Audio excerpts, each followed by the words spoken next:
this, I'll always show up. I don't ever slow up, no I don't take shit. I got no love for the fakeness. If you wanna play tough and wanna hate this, I'll always show up and make a statement. I don't ever slow up, no I don't take shit. I got no love for the fakeness. If you wanna play tough and wanna hate this, I'll always show up and make a statement. Everything I do so instinctive and so passionate. Every word I move so descriptive like an adjective. I got a vendetta against people who patented being negative when you should be getting after it. I got facts over tracks, this and that. Spitting slow, spitting fast, I can roast, I can gas. Think I'm okay at last, but I don't know if that can erase all the past. And the pettiness, a reflection of the emptiness. Hilarious, you think you're worth my time, you're delirious. Mysterious, because you hide behind a fake exterior. Inferior, you know I'll always be a bit superior. Get off of me, this ain't no humble brag. I want you to hear words, you can say them back. I want you to feel free from the chains at last, and to believe in what you got, it was built to last, yeah. Now that I've been put through hell, I never got anyone's help. I had to do it all myself.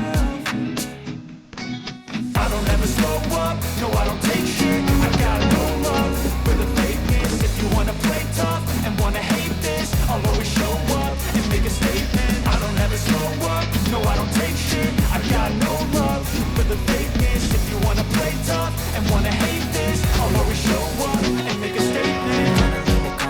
Of being incompetent. Mental health is confidence, dreams and some honestness. I'm not here to say today, that's for you to take away. I could play a million mind games, but instead of say something not illogical, something that is topical. Rub it on and watch it go, make yourself unstoppable. Dreams are irresponsible, but they're always possible. If you just believe, you could be so remarkable. Thoughts in my head, a collage and they spread. I'll be great one day, going.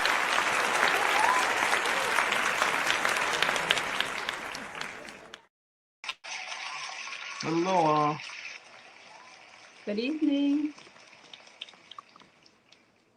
Hello. Happy Wednesday. I hope everybody's warm Oops, I gotta turn this off. Okay. and everything else. Yeah, we've had some cold weather here. Still have it. Yep. We want to welcome John Marciano and WDH, Rebecca, and Steen. Everybody's here. Jane Spitfire. Hi, Jane. Hello, Jane. Ruby. Hi, Ruby. And then Faded in San Diego 2025. My good wife. And Sky. Hi, Sky. And Vic. And Del Real Love. 587 Maverick. And let's see, anyone else? Nadine, thanks for coming on, Nadine. Dinah Lost, thank you. And so we're an hour later because we had a birthday dinner for Joe's sister and our niece. They were born on the same day. So we'll get into the birthdays. Okay. Got it. Okay, so we're in a new month. We're in February, and we got a lot of birthdays in February so far.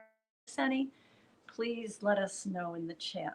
All right, so February 1st, we had Trudy Lynn and Daniel Bartels and Norma Jean Bennett.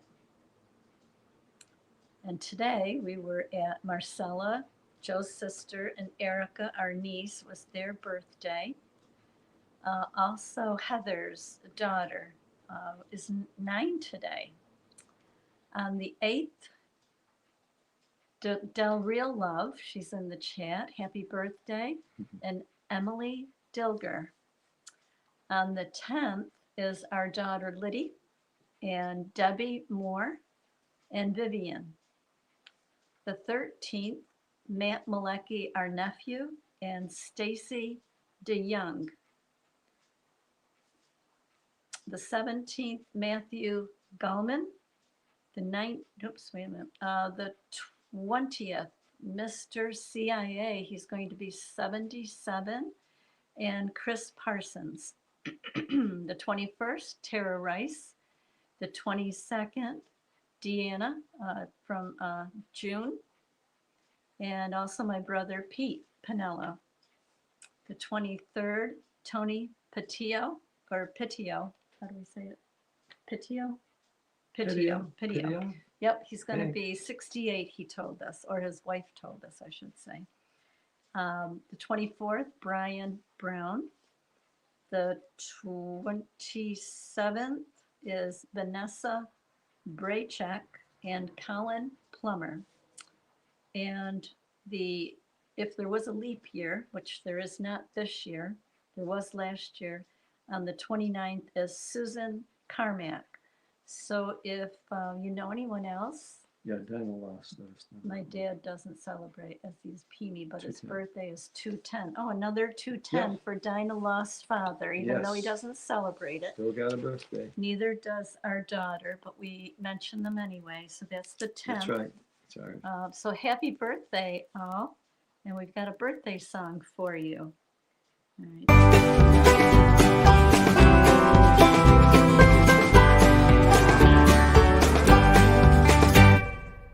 Happy birthday! Happy birthday! Secret agent man. Oh, okay. All right. I think it is anyway. Yeah, that's the song. Yeah, yeah. remember Secret Agent Yeah, man. I remember that. Yeah. All right. We also have some anniversaries in February.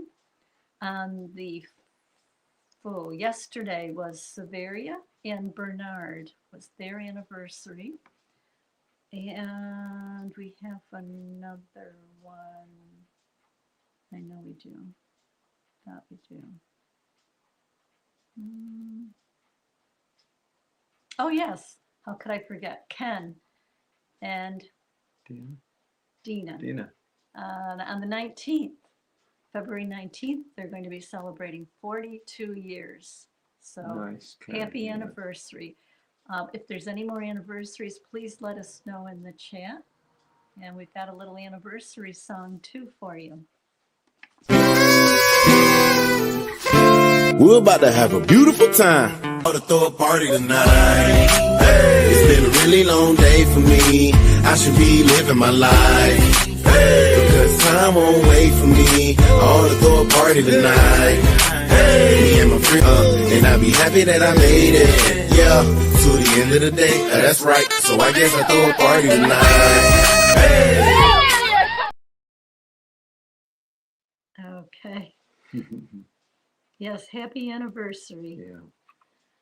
So what else is in the, I think we've got a meetup, not us personally, but there's going to be a meetup in Washington, D.C. Great. on the 15th at the San Antonio Bar and Grill from 4 to 6. And if you want to get more information, that's on the Liberati Facebook group.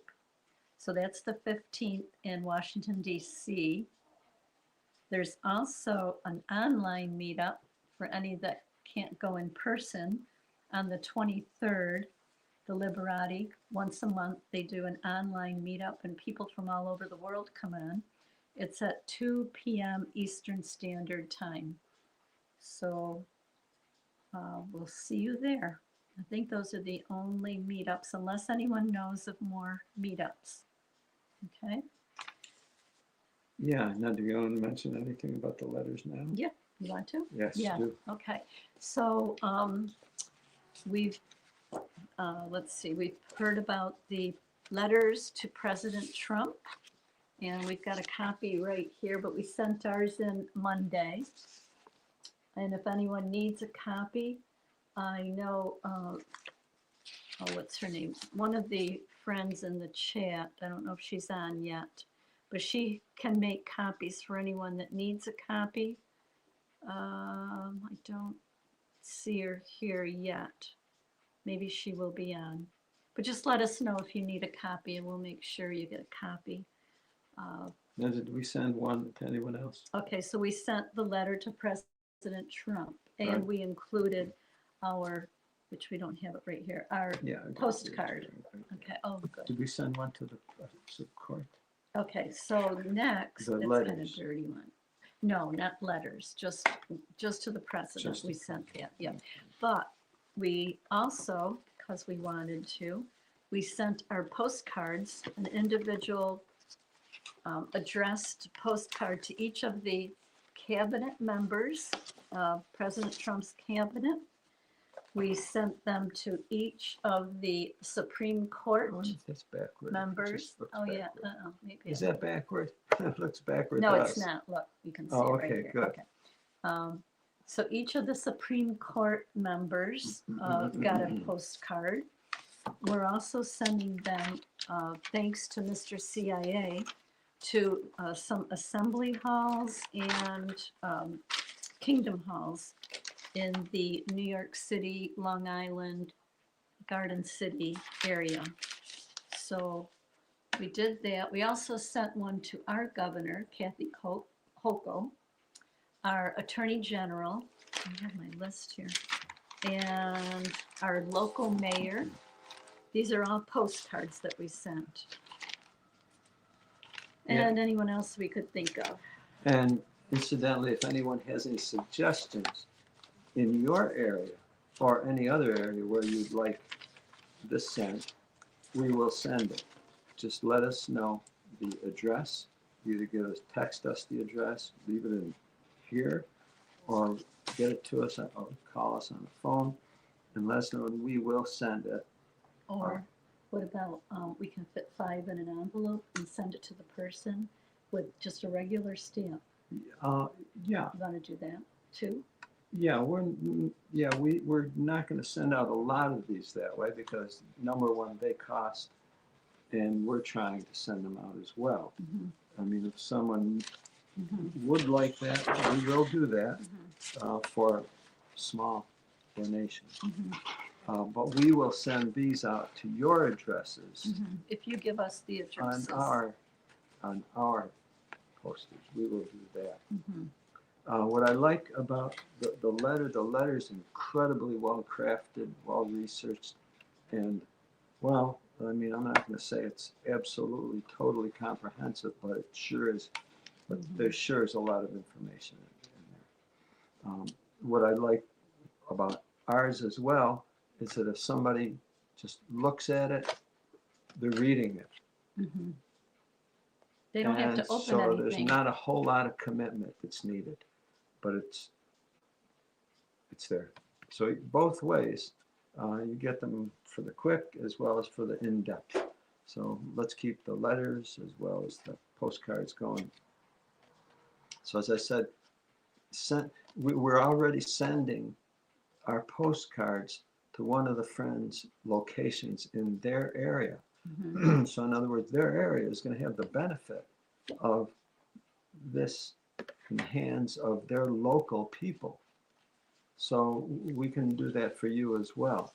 We will send these to your local people, whoever it might be, to the Kingdom Halls, to the neighbors around the Kingdom Hall, Assembly halls. the assembly halls, to the newspaper in your area, to the radio station in your area, Your mayor, the mayor. anyone. anyone in a position of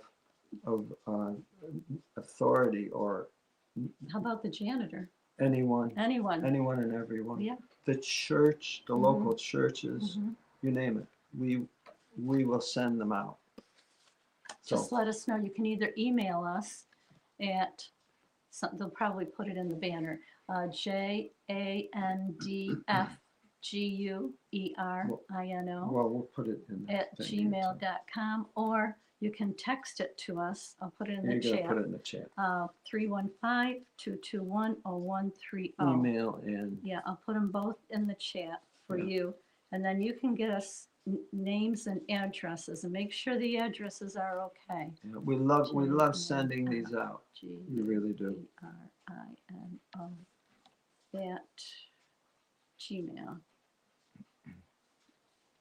at gmail.com. And let us know too, later on when we discuss things, let us know what your experience has been with your sending. 221-0130. Okay, there it Okay. is. Great, Okay, thank you. Good, thank you. Thank you. Thank you, Shauna. Well, So you want to now, go to the Well, we go video? right to the video. It's a short, it's 17 minutes, deals with things that everyone possesses. and every one of us deals with, and it's for our benefit. It really is. It may seem a negative, but it gives us power. You need anything? I think so.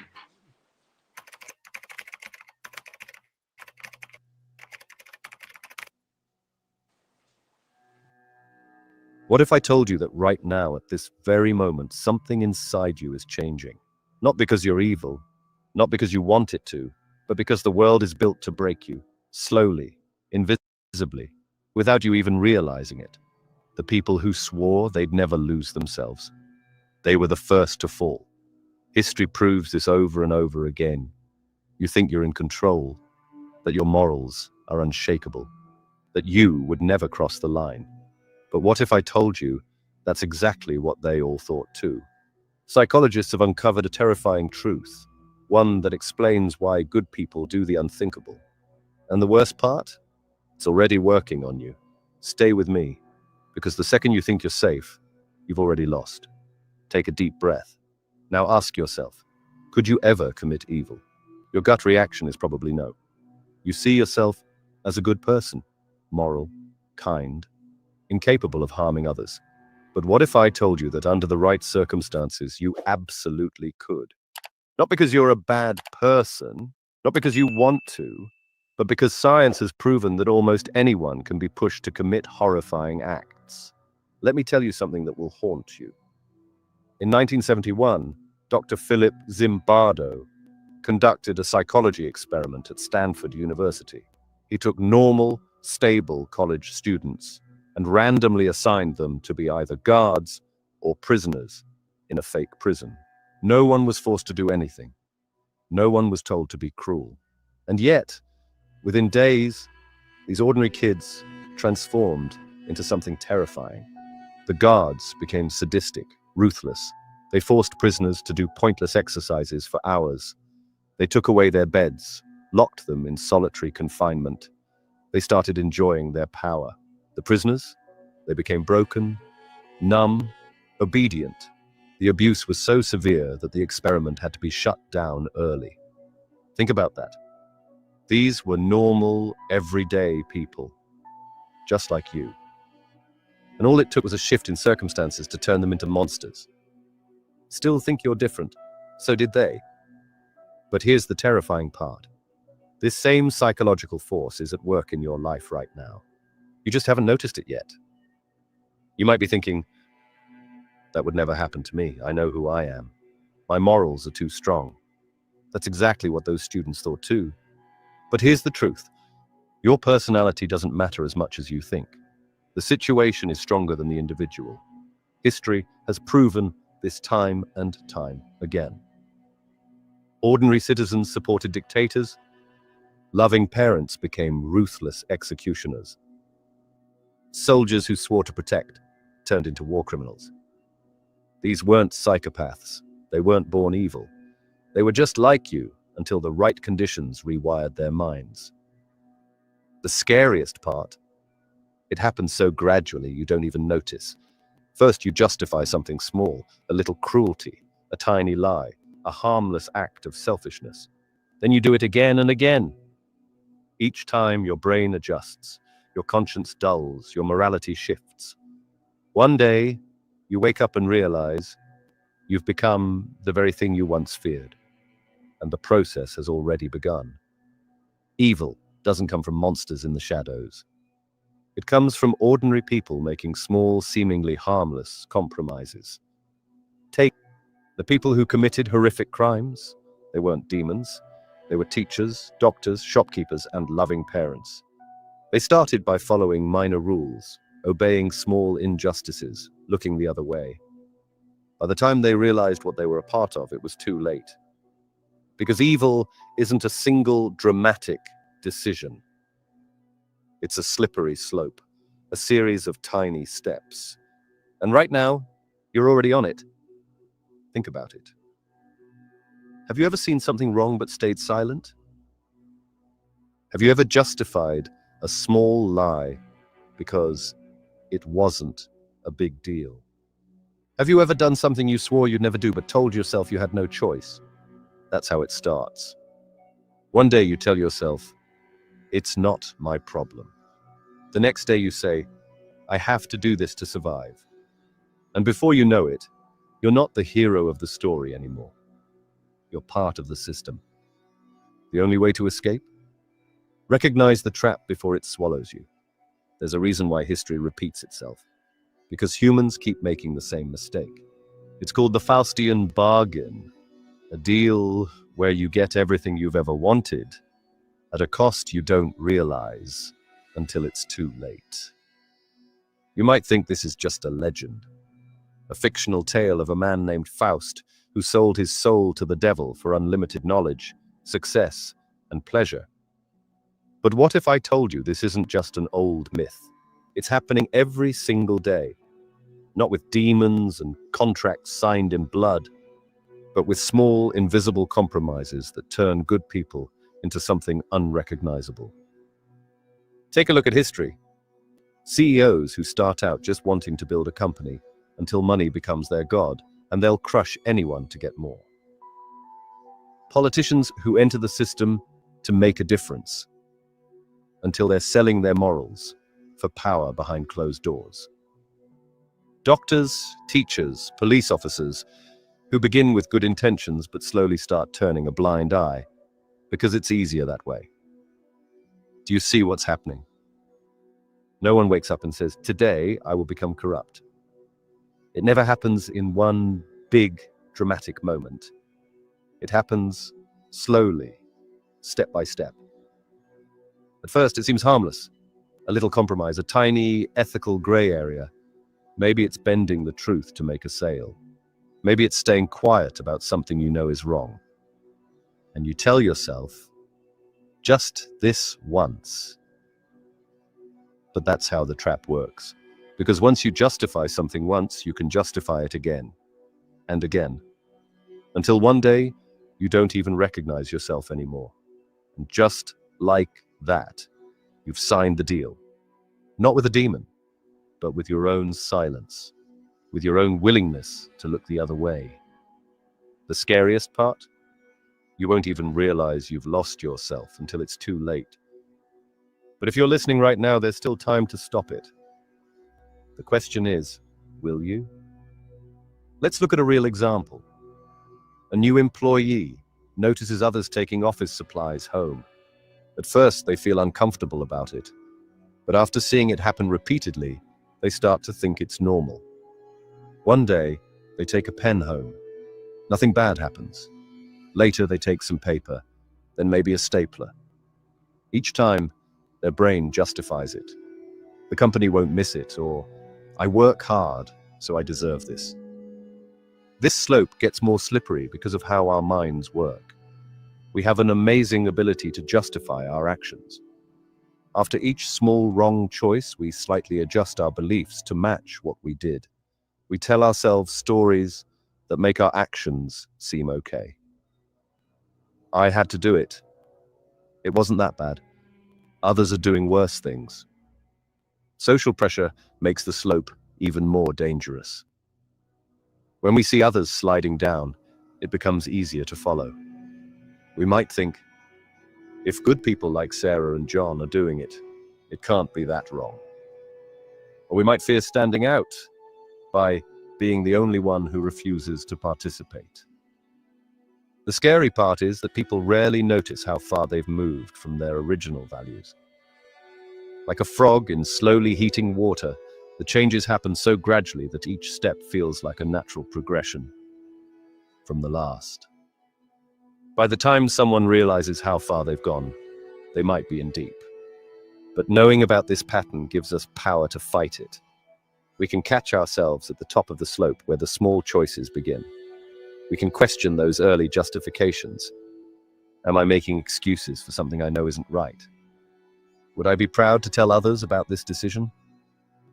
The best defense is drawing clear lines early and sticking to them. Instead of asking, is this really so bad? Ask, is this moving me in the direction I want to go? Small choices matter because they set the direction for bigger ones later. Being aware of this pattern helps in everyday situations. When you notice yourself making excuses for small ethical shortcuts, that's a warning sign. When you see others normalizing questionable behavior, that's another red flag. These are moments to pause and think about where that path might lead. Breaking free from the slope means being willing to feel uncomfortable. It means speaking up when others stay quiet. It means doing the right thing even when it costs something. Most importantly, it means paying attention to those small choices that don't seem important at the time. The good news is that this same principle works in reverse. Just as small, bad choices can lead down, small, good choices can lead up. Each time we choose to do the right thing, even in tiny ways, we make the next good choice a little easier. We build habits that protect us from sliding down that slope. Standing firm against small wrongs takes courage. It might mean being the only one who speaks up in a meeting, or refusing to join in when others are cutting corners. But these moments of resistance are what keep us from sliding down that dangerous slope. The path to evil isn't about big dramatic choices. It's about the small ones we make every day. By watching these choices carefully and understanding how they add up, we can stop ourselves from sliding down that slope and help others do the same. The shadow self lives in all of us. Those parts we'd rather not see or admit exist. Carl Jung saw this hidden side as more than just our negative traits. It contains both light and dark, holding pieces of ourselves we've pushed away. Think of your shadow as a backpack filled with traits you decided weren't acceptable. Maybe as a child you learned that anger wasn't okay, so you stuffed it away. Or perhaps being too confident got you in trouble, so you buried that part too. But these traits don't disappear. They stay with us, influencing our actions from behind the scenes. What makes the shadow tricky is that we often can't see it in ourselves. Instead, we spot these traits in others and react strongly. If someone's behavior makes you unusually angry or uncomfortable, you might be seeing your own shadow reflected back at you. That person who brags too much? They might trigger you because you've denied your own need for recognition. The shadow grows stronger in the dark. The more we ignore it, the more it controls us without our awareness. People who think they're purely good often end up doing terrible things because they won't look at their darker impulses. They project all evil onto others while staying blind to their own capacity for wrongdoing. But running from the shadow doesn't work. Jung believed we need to face it directly. This means looking honestly at our flaws, admitting our less pleasant thoughts, and accepting that we contain both good and bad. It's about bringing the shadow into the light where we can see it clearly. This doesn't mean acting on every dark impulse. Instead, it's about awareness. When you feel jealous, angry, or greedy, don't pretend those feelings don't exist. Notice them. Ask yourself what they're trying to tell you. Often, shadow traits are just normal human needs that get twisted by being denied. Integration is the goal, making peace with all parts of yourself. Your anger might transform into healthy boundaries. Your vanity might become authentic self-expression. Your greed might reveal where you need more security. The shadow holds gifts if we're brave enough to unwrap them. Working with the shadow takes time and courage. Start small. Next time you judge someone harshly, pause and ask, what about their behavior bothers me so much? Do I ever do something similar? Notice when you're acting unlike yourself, especially if you later feel ashamed. These are clues pointing to shadow material. Write down your thoughts without censoring them. What traits do you hate in others? What parts of yourself do you try to hide? What would people never guess about you? The answers might make you uncomfortable. That's normal. You're shining light into places that haven't seen it for a long time. Talk to trusted friends about your discoveries. Often they can see our blind spots better than we can. Be curious about their feedback rather than defensive. Remember, everyone has a shadow. Exploring yours doesn't make you bad, it makes you human. Pay attention to your dreams. The shadow often shows up there as dark figures, monsters, or people you strongly dislike. Instead of dismissing these images, get curious about what they represent. They're messages from parts of yourself asking to be seen. The reward for this work is freedom. When you stop running from your shadow, you have more energy for life. You understand yourself better. Your relationships improve because you're more honest. You make better choices because you're not acting from hidden motivations. This doesn't mean becoming perfect. It means becoming whole. The goal isn't to eliminate the shadow, but to know it well enough that it no longer controls you from the unconscious. You learn to use its energy constructively rather than having it leak out in harmful ways. The shadow isn't your enemy. It's more like a misunderstood part of yourself that needs attention. By turning toward it with compassion rather than fear, you begin the process of healing old wounds and reclaiming lost parts of yourself. This is how we grow into more complete human beings. Remember that this work is ongoing. The shadow shifts and changes as we do. New challenges bring up new material to examine. But each time we face these parts of ourselves, we get stronger. We build trust in our ability to handle whatever emerges from the depths of our psyche. The concept of moral disengagement builds directly from our discussion of the shadow self. While Jung showed us how we hide parts of ourselves, moral disengagement explains how normal people can do harmful things while still seeing themselves as good. Think about times you've done something you knew wasn't right, but found ways to explain it away. Maybe you took office supplies home telling yourself, everyone does it, or the company can afford it. That's moral disengagement at work. Dr. Albert Bandura identified 8 ways we mentally separate ourselves from the ethical weight of our actions. Let's break them down with real examples. First is moral justification, making bad actions sound honorable. I think we stopped here at that point. It's like a teaser for the next part. Okay. Well, this was packed, and there's so much more to that video, which I invite you to go check out yourself.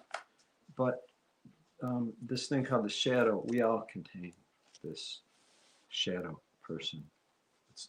Maybe we view it as like the trouble person in us, where we would rather not think about it. We'd rather not show it. We'd rather not even know it existed, but it does.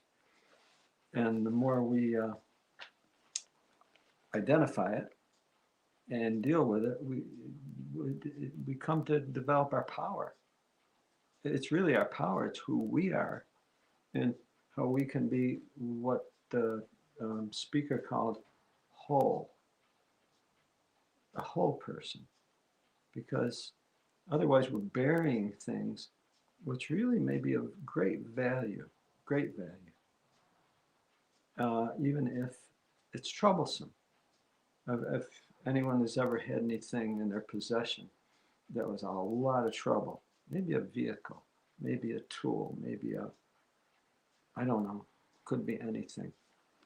Your house, which had so many difficulties, your apartment, this is trouble. It's nothing but trouble. Well, until you get a handle on it, until you get it straightened out, you're not going to be very proud of it. You're not going to think of it. But if you learn what's going on with this, deal with it, do what you can with help to straighten it out, now you've achieved something. You've achieved something you didn't have before. Now you have something that you've made peace with it. You're proud of it. This is my place. Boy, let me tell you what I had to do with it. Let me tell you, I had to do a lot. And you're gonna brag about it, or at least you're not gonna be ashamed of it anymore. And this is something that's ongoing for all of us. And no, we're not going to wait for the new order or anything like that to be perfect. It has nothing, absolutely nothing to do with that. No, no. We're not looking at being perfect. We're looking at being whole. Because what we possess is more. It's more than we know. Some things we wish we never knew and never would admit to about ourselves. And some things that others look at us and say, wow, you're awesome. You are awesome. Well, we don't want to hide that. And so the shadow person, we owe it to ourselves to understand it, to, like it said, pay attention to our dreams. Anything else that you notice? That, how about our negative, the things that we did that our conscience kind of bothers us about? Oh, why did I do that? Oh, I wish I didn't do that. Yeah. And things start out small. They mention like maybe, someone steals a pen at work and they don't think anything about it. And then it just gets bigger and bigger and bigger rather than, don't start it at all. And, or notice it. What would you think? Well, look, kid starts out, he's never going to do anything wrong as he's growing up, right? Wrong. No, he's going to do something. We all did something. And mommy's going to be really disappointed in you. Or daddy's not going to like you for, and you're going to realize, why'd you do that? I don't know why I had to do that. It's like, well, of course we don't know why. Now we do know why, because we all possess that. Confession. When I was little, I don't know how old, maybe 5 or under, and we went to this little grocery store. It was a neighborhood. Go ahead. It was a neighborhood. I've told you this. It was a neighborhood grocery store. Just a little store, and they had some nice looking apples. So I took one. Why not? And the owner, oh my goodness, he scared me. He said, "Don't you ever, are you going to buy that? I'm going to tell your mother." And I don't know if he told my mother and she came over, and I never stole anything after that. It was like, you put the fear in you at a young age. So I never had that problem again. Okay, and that's there were other problems. Other problems you had. You should have known it sooner. Yeah. It's okay. But anyway, there was something about the witnesses. Now I can't remember. What they had us do. Maybe did they bring it out? For example, parents shunning their children shunning their parents. The parents aren't bad, the children aren't bad. Over time, they take on that obedience, and little by little by little. And all of a sudden now, your children that you raise are shunning you. Your parents that brought you into the world and took care of you and raised you, they're shunning you. Well, it wasn't an automatic thing. It was very gradual, because look how long they were Jehovah's Witnesses. And that just gets in them. Yeah, and these are things that you are, when you find your shadow, in most cases, you're going to be disappointed in yourself. You're going to wish it didn't exist. I will say that the society knew how to uncover my shadow. And I'm sorry to say that I believe I ruined relationships because of that. Yeah. And at the time, I was watching myself, and it's like you're watching a train wreck, and there's no way you're going to stop it. And at one point, I told my children, I said, I wish you had another father. Because I was watching myself become something that I don't think I should be. And the way I'll leave it at this point is that, like the example, that the experiment,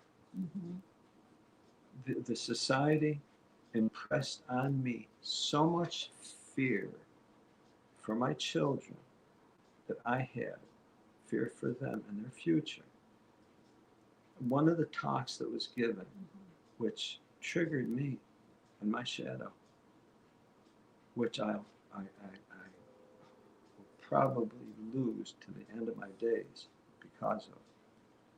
They said if your children aren't responding, and if they're not motivated to get baptized, do everything you can, even if you have to sit on them. Just sick. Now, you have to understand something. Sitting on something, if someone sat on you, they would suffocate you. It's not a friendly thing at all. It's not, oh, they're having fun. No, they're not having fun. They're harming you. Sitting on you in one way or the other will disable you or will literally suffocate you. It's a way if you want to totally derail a person. Control. Well, that's what they were. That's how it got to me. And I was doing what I thought. That's what needs to be done for their sake. Guess what? I was wrong. It was wrong of me. It was my wrong. Now, you have to understand something. It was my shadow coming out. I looked at other fathers, and it's like, I don't think they care at all. Because maybe their parents were, my goodness, letting them do all sorts of things that no witness kid would ever, should ever do. It's like, how could they care so little about them complying? Well, they did the right thing, thankfully. They're not in the truth. They didn't get baptized, they're gone, and they're having a successful life in the world. Well, I should have done that. I should have been that. Said no. I was me and my shadow was triggered, and I wake up with that and go to bed with that every day. But frankly, it's something that I have to deal with, and will continue to. And I'm not the only one with that. We all have a shadow we have to deal with. Let's make it our strengths. Let's make it our strengths. I didn't want to deal with this too much because it's something, that we all do. It's not supposed to. It's not supposed to demoralize us. No. It's supposed to allow us to build ourselves and become whole after we've been injured or whatever. So let's do that. Go back, refer back to that video. Go forward with the rest of it if you like. And then we can have discussions with it. So everyone's wondering We can move about on to the next theme. the The theme. one true ice cream. What are we talking about ice cream for? Oh, by the way, Keith said his is mint. Yeah. Keith Silver. All right. You can let us know what Yeah. your favorite ice cream If you is. want to. If you want to. Yeah. This will be fun. Well, I almost everybody likes ice cream. I'm not going to say everybody does. Almost everybody does. And there's all different kinds, which is great. In fact, there's probably as many flavors of ice cream as there are religions, which is kind of interesting. But if you think about it,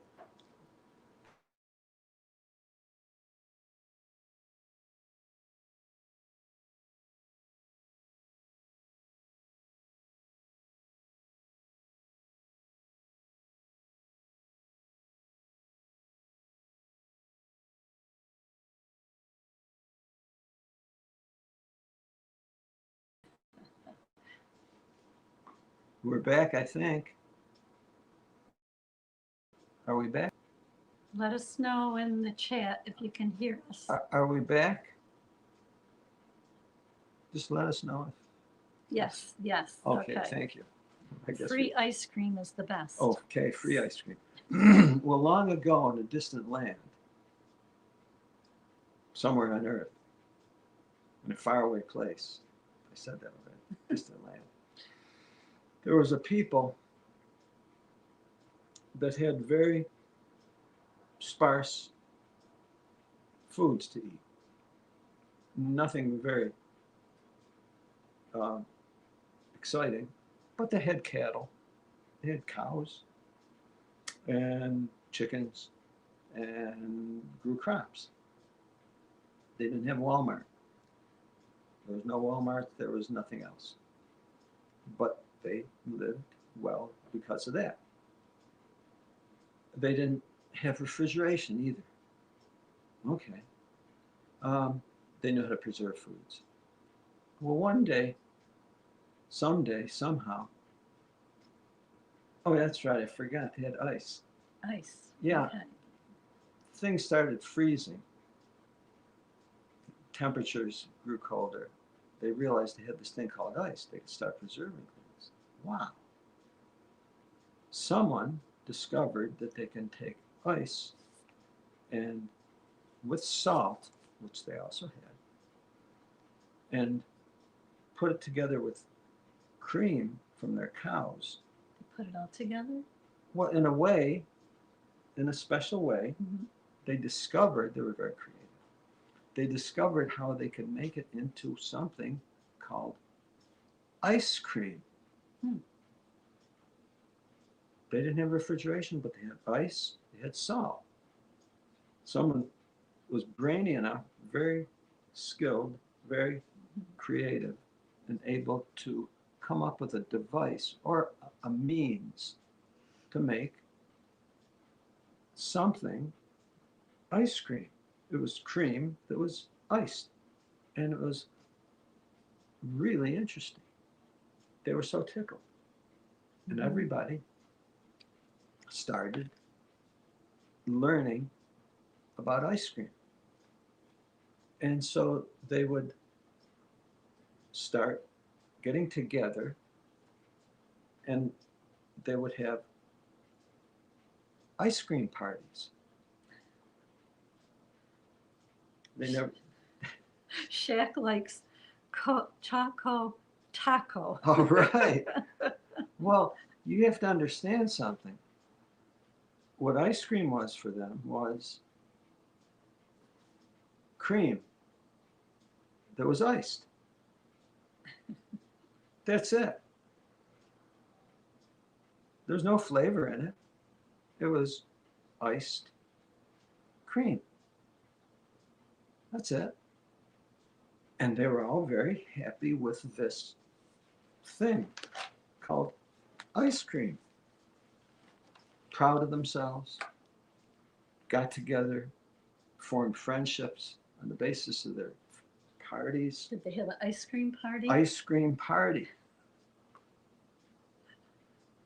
And there were others that didn't like ice cream, so they just didn't bother. But most of the people liked ice cream.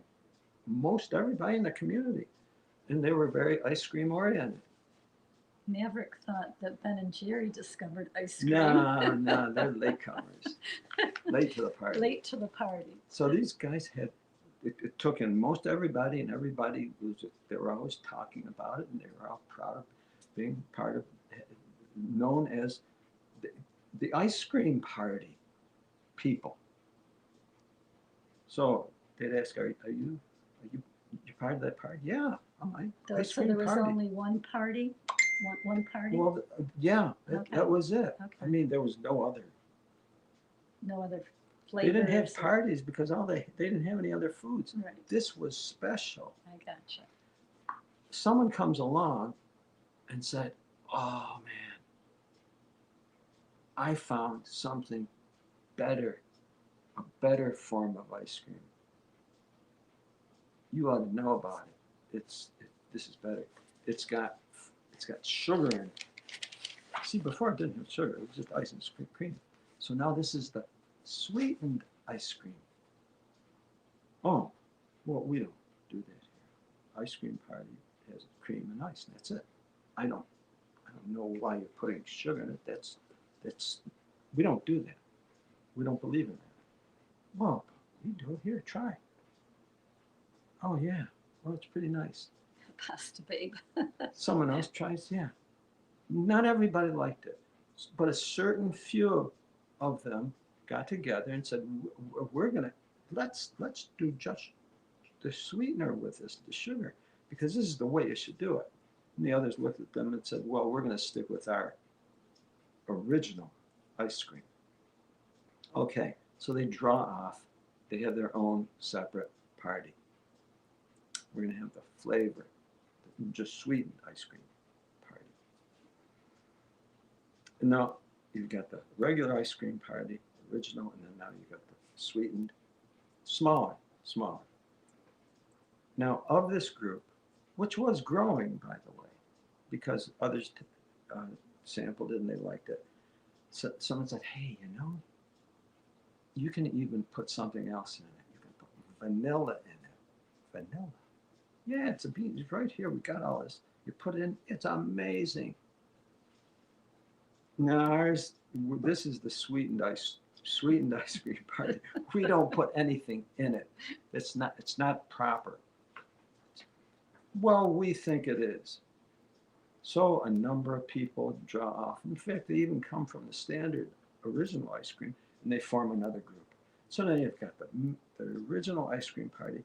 Then you've got the sweetened ice cream subgroup,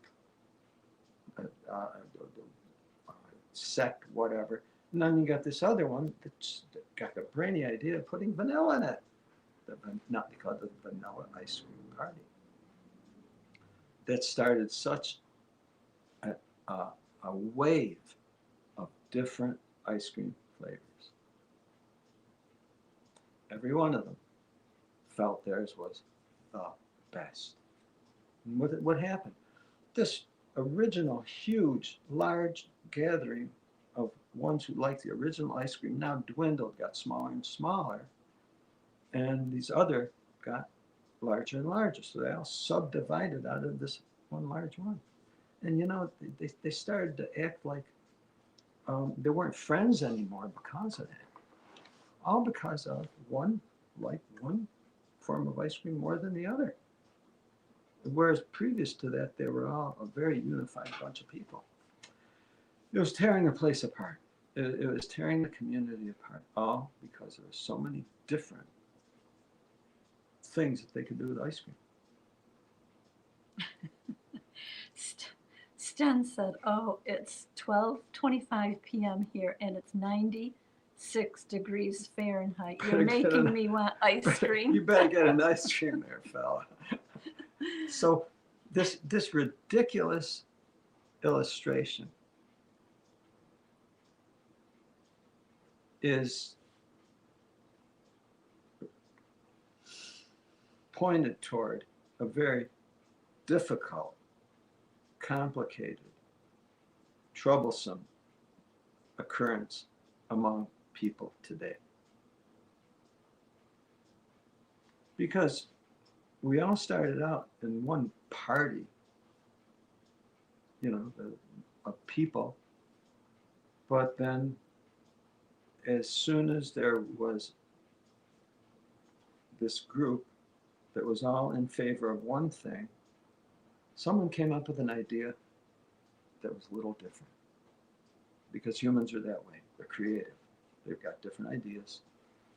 That's our beauty. Beauty of man is our creativity.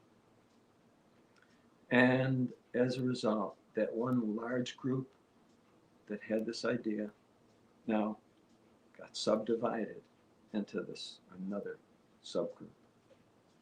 And that subgroup even subdivided out again.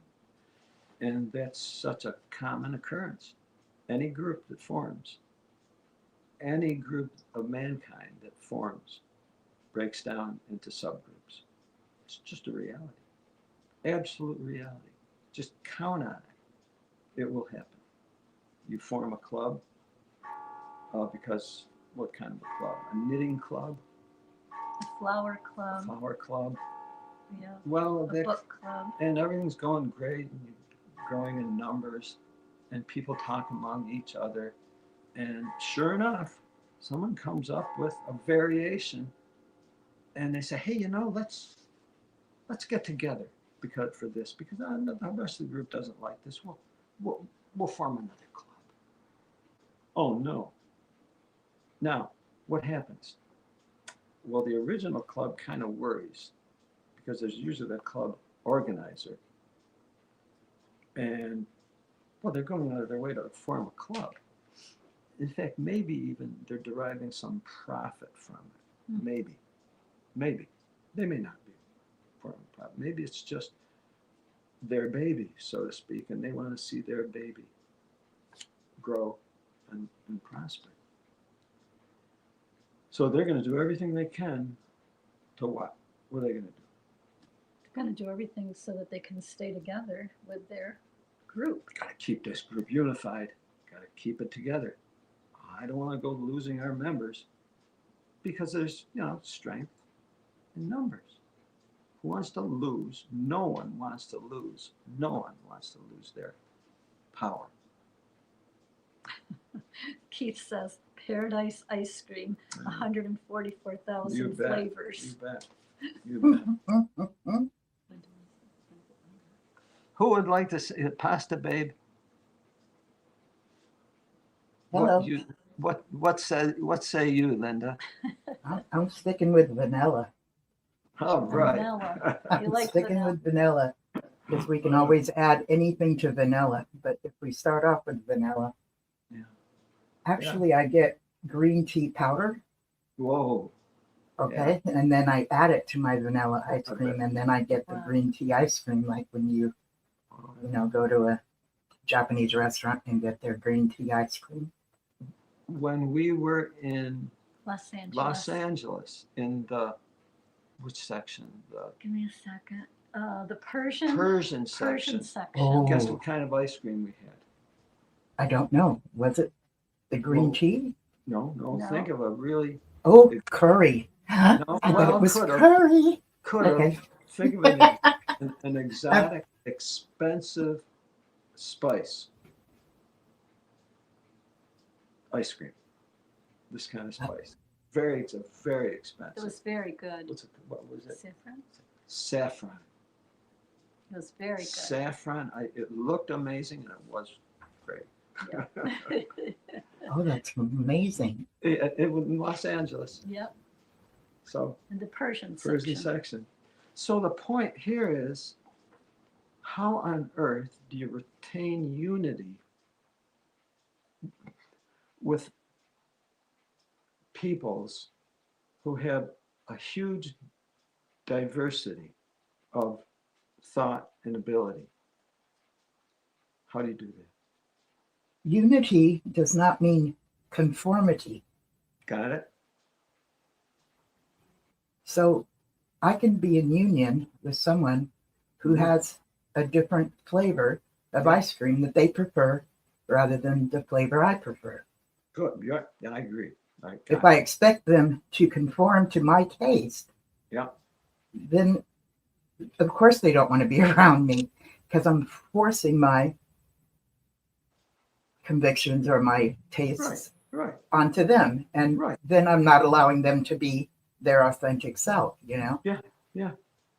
But if you respect them and you value them, well, you're even gonna help them have what they like. Exactly. We Yes. do that. Yes. But why doesn't this happen with politics? Oh my. No, I brought up the prison experiment that you guys showed tonight many times. Mm-hmm. And I've compared it to what the elders might be going through Yeah. because of not having what are considered guardrails or having to answer to, who's holding them accountable. Yeah. For boundaries. Yep. I don't know if they hold I don't know. Do they hold each other accountable? Do they say, brother, you went too far on this one, or Elders do. Oh, they're supposed to watch each other. Yeah. well, what I hear is the most dominant personality of the group Yeah. is the most dominant personality, and usually their way is Yeah. usually the way it goes. I mean, Yeah. even Raymond Franz talked about it. when it came to the governing body and their meetings and what they voted on. That's right. So I see that happening in politics as well. Oh, sure. Pastor Babe, look at our own personal example. Here there were supposedly 8 million friends, people, Jehovah's Witnesses, supposedly all unified, whatever that means. But yeah, what happened? What is happening? What are we part of? What are we seeing happening? Well, for one thing, within the organization, see, if you guys got a chance to listen to, what is it, Paradise, the podcast that they do. Surviving Paradise. Thank you. Yes, the one from yesterday. Oh no, Yeah. Monday. Yes. Really great show, talking about mental illness. Yes. Okay, Yeah. Yes. and how we as Jehovah's Witnesses and other high control, high demand groups, the Yeah. members do have higher Oh, it's terrible. rates of mental illness than Terrible. people within society at large. Yeah. I contribute that. It is my belief. I don't know if it's actually correct, but one of those things I think is the way it is. If you cannot be yourself Oh my and you God. have to be somebody else, Oh. such as putting on the new personality Mhm. Yeah. in order to be accepted by God and the congregation, Yeah. that's very hard on your psyche. Oh my God, it's terrible. Knowing that your authentic self is the evil self, and you have to put on this personality that you have to conform to It's horrible. It's to horrible. be. I think that really affects people Mhm. Yeah. Oh, horrible. mentally. No, look, I mean, I'll speak for myself. I hated myself Mhm. that I had to be. It's like I couldn't stand it. Couldn't stand myself being this way. It's like, how long can I tolerate this? Until preservation, survival means I've got to stop. I've got to get out. I can't do this. Mhm. And I mean, how many more are doing that and have done it and become X because just for preservation. Yes. And you were talking earlier, Joe. I'm sorry. Are you? No, go ahead. So you were talking earlier about your regret with your Mhm. children Mm. and how you heard that to do whatever it takes, including sitting on them. This Yeah. is to make sure that they become baptized members, correct? Oh yeah, absolutely. So in my mind, this falls under the end justifies the means. So it doesn't matter what it takes, whether it's Yeah. morally right or not. Right. You do what it takes to, and what's in your mind is they're not going to survive Armageddon unless Right. I do what it takes Oh. to make them get baptized. Oh, So that in worked your for me. head, That worked you're- for me. yes. So you're saving their lives. Oh Is boy. it what you've been indoctrinated to believe? Heroic. So Yeah. I happen to believe that much like a person who's addicted to substances is very similar to those that have been indoctrinated in these kinds of groups. They do things that ordinarily Right. they would never do, Right. but they're under the influence of indoctrination, or they're under the influence of they have to get their next fix. And from what I understand with addiction of substance is that there's a portion of your brain that says you're going to die unless you get this Yeah. next fix. Yeah. So it's actually a survival thing. Yeah. And then going back to the indoctrination, you do things that you ordinarily wouldn't do, but what you've been indoctrinated with is you're not going to survive Armageddon, or your children won't survive unless you do these certain things that ordinarily you wouldn't do. And they knew that would work. They knew, and that, and but it works only if the person is accessible. Right. In other words, they have to be ignorant of what they're saying and doing, and that's the danger. If you're, we are, humans need all the information possible. And beyond that, here's the other side of it. The other side of it is it's hateful for a person who knows so much more to take advantage of someone who doesn't. It is so dominating. And I mean, look at the Bible itself. It said where all the time that man has dominated man to his injury. And it's like, well, son of a gun. I guess they proved it on us, on me. And it's like, wow. But it did them. It benefited them, didn't it? Well, so far, what a cautionary tale. It's like, wow, we better get smart fast to ourselves. In other words, smart about myself as well as what's going on around me with others. And I mean, I'm very thankful that we're at the point in history where there's an awful lot of good information about ourselves and about what's happening and what has happened. As never before. As never before. There's so much good information. I mean, we want to think about ourselves as, we're good people, we're moral people. We would never do anything such as what the guards did in that experiment. And it got pretty ugly, The things that the guards, these were people that were given the title of guards. And then there was other students that were given the title of prisoners. These are simply titles.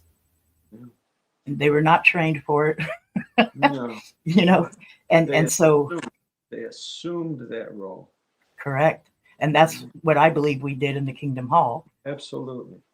Well, but not all did, though, Apostle Babe, isn't it? Because as I said, I know that there are other fathers.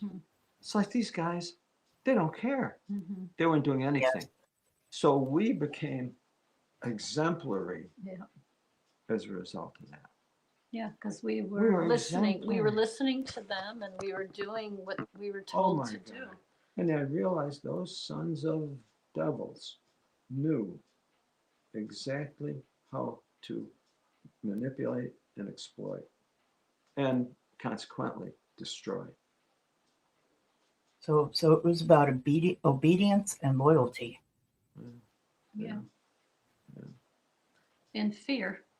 They put the fear in us, and we in turn put the fear in our children. So I mean, it's very. So consequently, I mean, I'm at the point in my life when it comes to authority, I don't have too much respect for authority, number one. Nor do I have any respect for religion. Actually, I have more of a hatred for religion. But a love for people. They did not take away my love. Yeah, people ask us, so what religion are you now? What are you practicing now? And we say, well, love of people. I mean, Jesus said, love your neighbor as yourself. Yeah.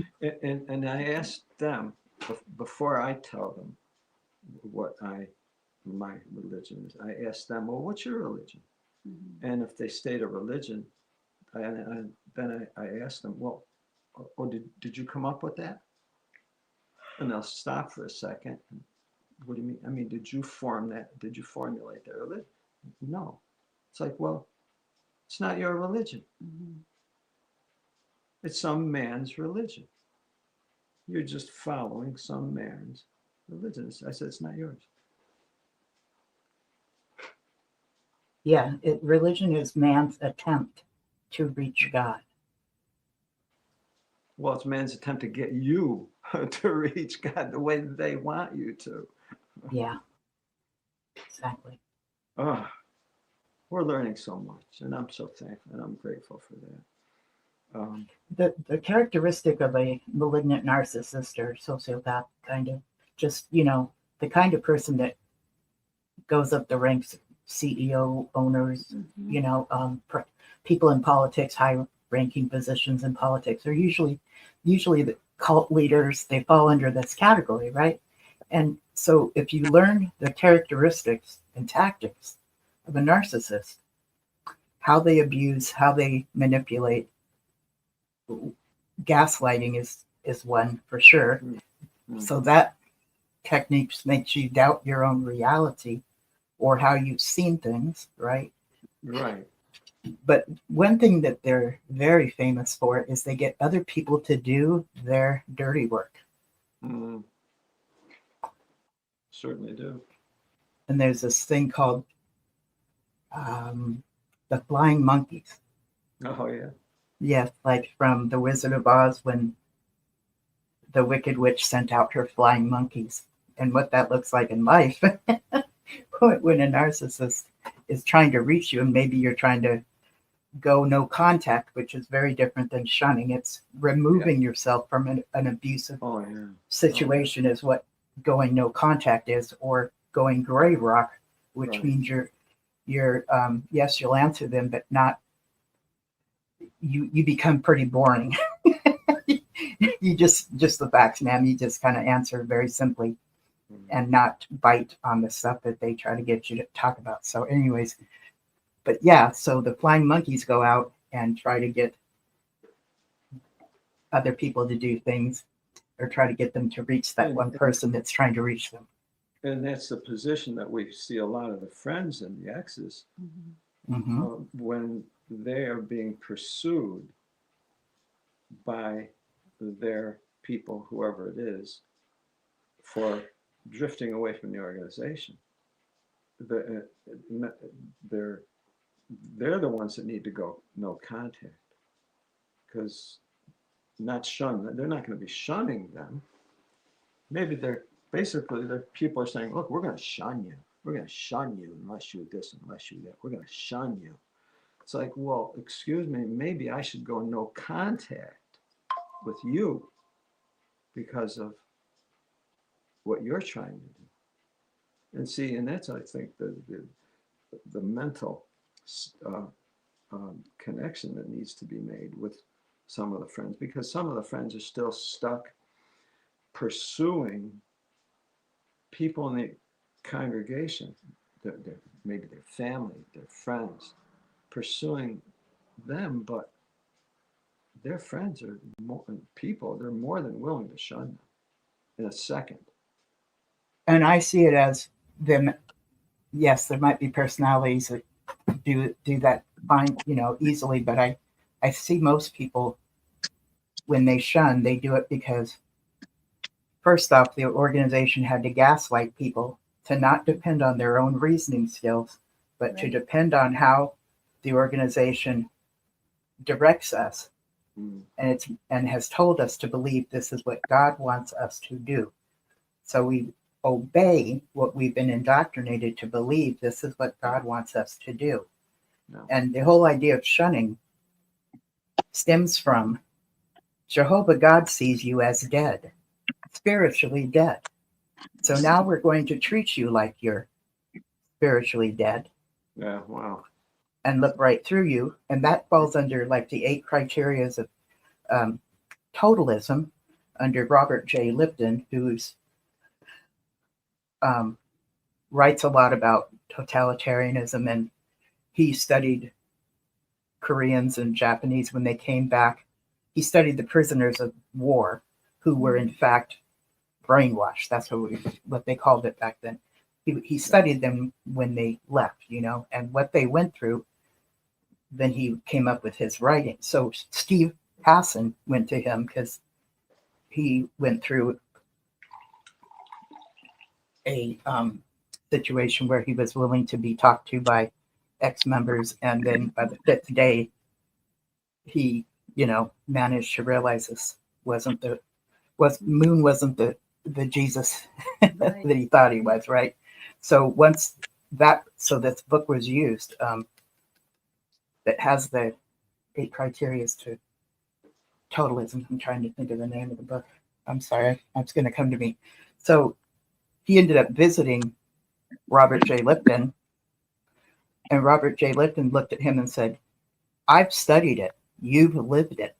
Mhm. You need to go and become a therapist to help people. Right. So that was like, he was just in shock because this mentor that helped him make such a change of what we call waking up out of the organization, he woke up out of the Moonies, Yep. and his purpose has been helping people Mhm. heal after they leave a cult, or help them leave a cult, and help family members learn how they can support those that are in cults. But that last one is, I'm sorry, the last one, the 8th one of the 8 criteria to totalism is dispensing of existence, which is what that shunning does. It says you don't deserve to exist, which is very different than going no contact, which is removing yourself from an abusive situation, which if somebody's treating you like you are dead, that's abusive, okay? Well, sure. So, I mean, you think of friend, and I said, who is a friend? A friend is someone you want. You want Mhm. that friend. You want them. They want you as a friend, desire. That does not exist with people who shun someone. In other words, so frankly, I mean, I have to compare this with my children. I can't say my children want me as my father. I can't say that. Not so long as they shun me. I have to acknowledge that they don't want me, as well as their mother. Mhm. They don't. So it puts me and anyone else who's in this shunned position. Mhm. And the situation is, well, what does it mean to want someone who does not want you? Mhm. Yeah, it's a hard one to accept because your own parents don't want you, your own children don't want you. Something has to be done to reconcile that. Mhm. You can't just live with that and allow that to Mhm. function. It's a bad functioning. It's literally toxifying. Mhm. I can remember somebody asking me, well, somebody who's lost their father when they were at a very young age, like 18 months, and don't have any memories of their father, Right. Yeah. and was asking me why I don't have much to do with my father. Then I had to explain to them, well, this is what's going on, and this is how I'm viewed by them. And, so when I do get together with them, I end up experiencing a lot of condescending statements, kind of treated like you should know better, a little bit of passive aggressive statements because you knew the truth and you left it, kind of stuff. And so that can be exhausting. Oh, it's terrible. Right. It's demoralizing. It's very rare. I mean, I was not baptized, so officially, and see, I had no idea what a bullet I was dodging when I was growing up. I simply could not make it make sense. That's the only reason why I wasn't baptized. I tried to get baptized twice, and then I realized later, oh, this puts me in a category where they can still talk to me, and so it is they can, but it's very rare, you know. Yeah. And it's Well, all that other stuff is with it. So, and it was incomprehensible to her when I explained the dynamics. Yeah. Just incomprehensible. So this is why when we get to chance to talk to each other, talk to somebody who actually gets it. Mhm. It's very comforting. Yes. Well, I hope so. I hope so. I feel that way too, Pastor Big. And I appreciate you coming in on this, as well as if we can invite Annie as well. Hi, Annie. Hi, Annie. Thank you. And Linda. Hi. Hi, how are you? Oh, Hello, Annie. interesting topic, pretty deep. You bet. Yeah, that video was kind of scary when you start applying it to yourself and wondering, am I capable Oh, don't of even something? ask. I mean, I don't know if I am or not, but You know, we I don't want can't. to be. We don't want to be, but Mhm. But you don't know what you'll do if the pressure is on you. That's it. well, they say, look, it's they say that we have mirrors around us, and then Mhm. the mirror is the person that triggers us. Uh, Not everybody triggers us, but when you see something like, oh, big negative on that one, I don't like that. That's wrong. Blah blah blah. It's the, you know, that is Mhm. like a mirror, your mirror, which is indicating something in you Yep. that you haven't reconciled, or you've been denied, or something. So Yeah. it's like a, You meet someone and they've got some kind of characteristic, and right away you're turned off to them. And it's like, oh, I don't even know this person. yeah, What did why am I so turned off to this person? Well, you recognize something in that person that is really you're looking at yourself. yeah, and Yeah, I've I, heard that before too. Yeah, that's very I, eye opening. I can indicate some type of person right now, exactly that, and Mhm. and it's like, oh boy, that's not good. Yeah, there's a saying. There's something about that fellow I don't like about myself. Yeah, Yes. I see Yeah. too much of myself in that But, person. but I then don't. again, I don't think that's true of everyone with whom we No, have a no, problem. no, I don't think so. But it's worth looking Yeah. into it. They know, Yeah. why don't I, what is it I'm, about I'm, this person I don't like? I'm going to disclose this, and please don't anyone take offense. I, I grew up. From young youth. I was overweight a lot, Hmm. and everyone in school, most everyone, made sure I knew that. They made sure I knew that. And it wasn't always very nice at all. Um, so, and then at a certain point, I was able to do something about that. It's like the junior Summer. summer of sophomore into the junior year. Excuse me. I lost a lot of weight, got in shape, totally changed. Came back to school and no one recognized me, which was great. Hey, who's the new kid? Well, the old kid was still, you know, within me. Hmm. And seeing others like that reminded me of someone that wasn't likable. Hmm. Yeah. The reason why it wasn't likable because someone made sure I knew that that it wasn't likable. So it's like, oh God, no, I have to carry that. It's like I don't want to. That's not. So that's like I just have to always uh, manage and deal with that shadow person. Hmm. I don't want that shadow person. So there's reasons for it, for everyone, for theirs. It really is. It helps us to deal with whatever it is for ourselves. It allows us to develop a strength where there wasn't one.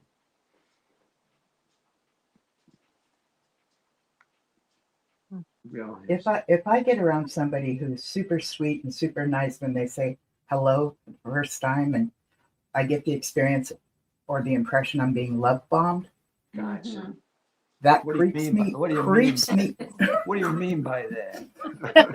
Yeah. Hi, how are I don't you? like. Oh, I it's don't so like. good to I see don't like. you. I don't like Oh, the way let's you hug. said that. Let's have friendship bracelets and get matching tattoos. And oh, we've been it's like we've known each other forever. It's this kind of crap that I makes know. me go, I know. oh I my got, God, this is I got, creepy, and I have to get the hell away from them. I understand. Linda, did you feel that when you met me? No, Oh, okay, good, that's a good question. I good, never have with you. good. I When we would first have met, remembered. yeah, well, Hmm. when we first met, I felt like I had known you already because we were, in the chat online. We were Right, right. talk on the phone. And when I meet someone in person, it's like, oh, I finally get to meet him. I can hug him. And you know, I do that with people, and I hope that I don't come across as love bombing them, but it's You- genuine because I'm just so happy to meet them finally in person.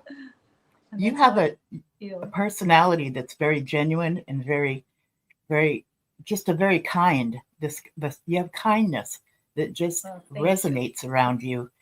You smile a lot. You have a very welcoming spirit about you that I think is very comforting. I've never gotten the impression it was totally fake. agree. I haven't. Every mountain casts a shadow. Don't forget. We're laughing now because I wasn't this way when, you know, where we were first married. Oh, I was rough. I was rough. I wasn't this way when we were raising children. You know, I wish I was. No. I was kind of shaped by that organization. Oh, jeez. And I didn't know how to show love. It's terrible. Well, you were nurturant, but you know, I did it a physical I way. understand what the society, the effect it had on you as well as others and me, and Yeah. we didn't know ourselves enough. Right. But now we have the opportunity to get to know ourselves, get to know our shadow person, get to deal with it, and, you know, to move on. And I'm thankful. And here's the point. What I say is, we're here to inspire each other. I'm looking for inspiration from you. I am. I don't pray to God for inspiration, for spirit. I don't do that. Just to let you know, I don't pray to God for His Holy Spirit. I don't do that. I look to others for inspiration as well, Joe. We get that from people. We get that from people, and it's powerful. It's very powerful. And So I have a question, and this is not to offend anyone or point fingers, just something I've thought about for a while. You're talking about love bombing. I've noticed that, and I think it's since 9/11 that we say "I love you" all the time to our loved ones.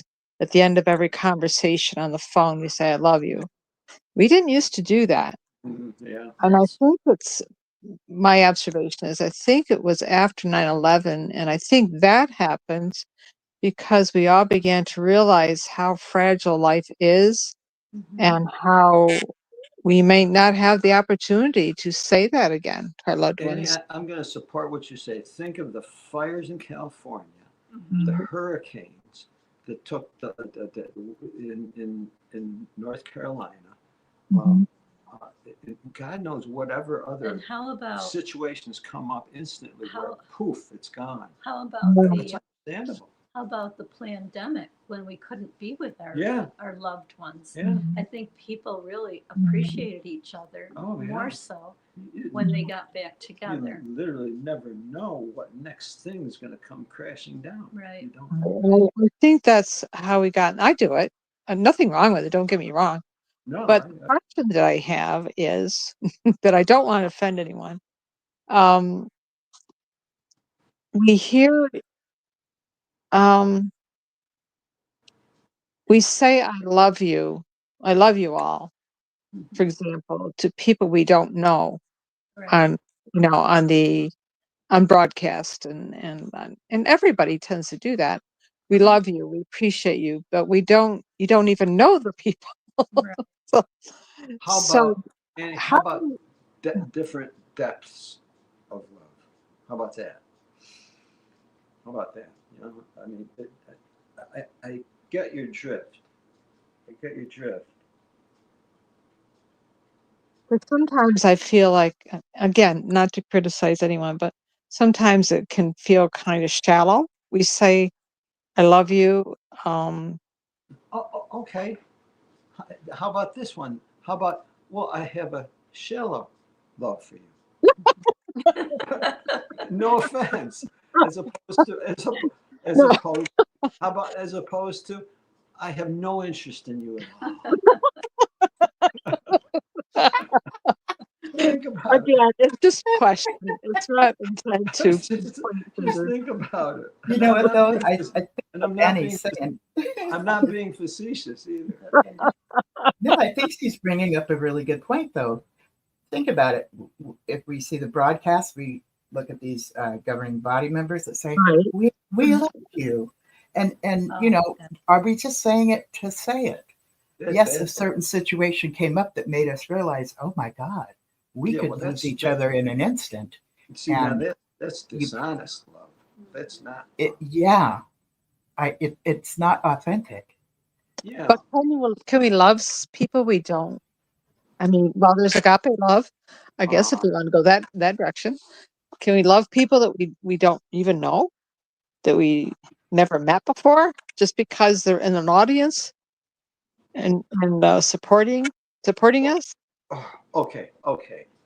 Sorry, I'm really digging deep here. Okay. No, that's a great question. Let's say you're in a group of people, and you don't know them, but you're there in a peaceful situation, no big problem.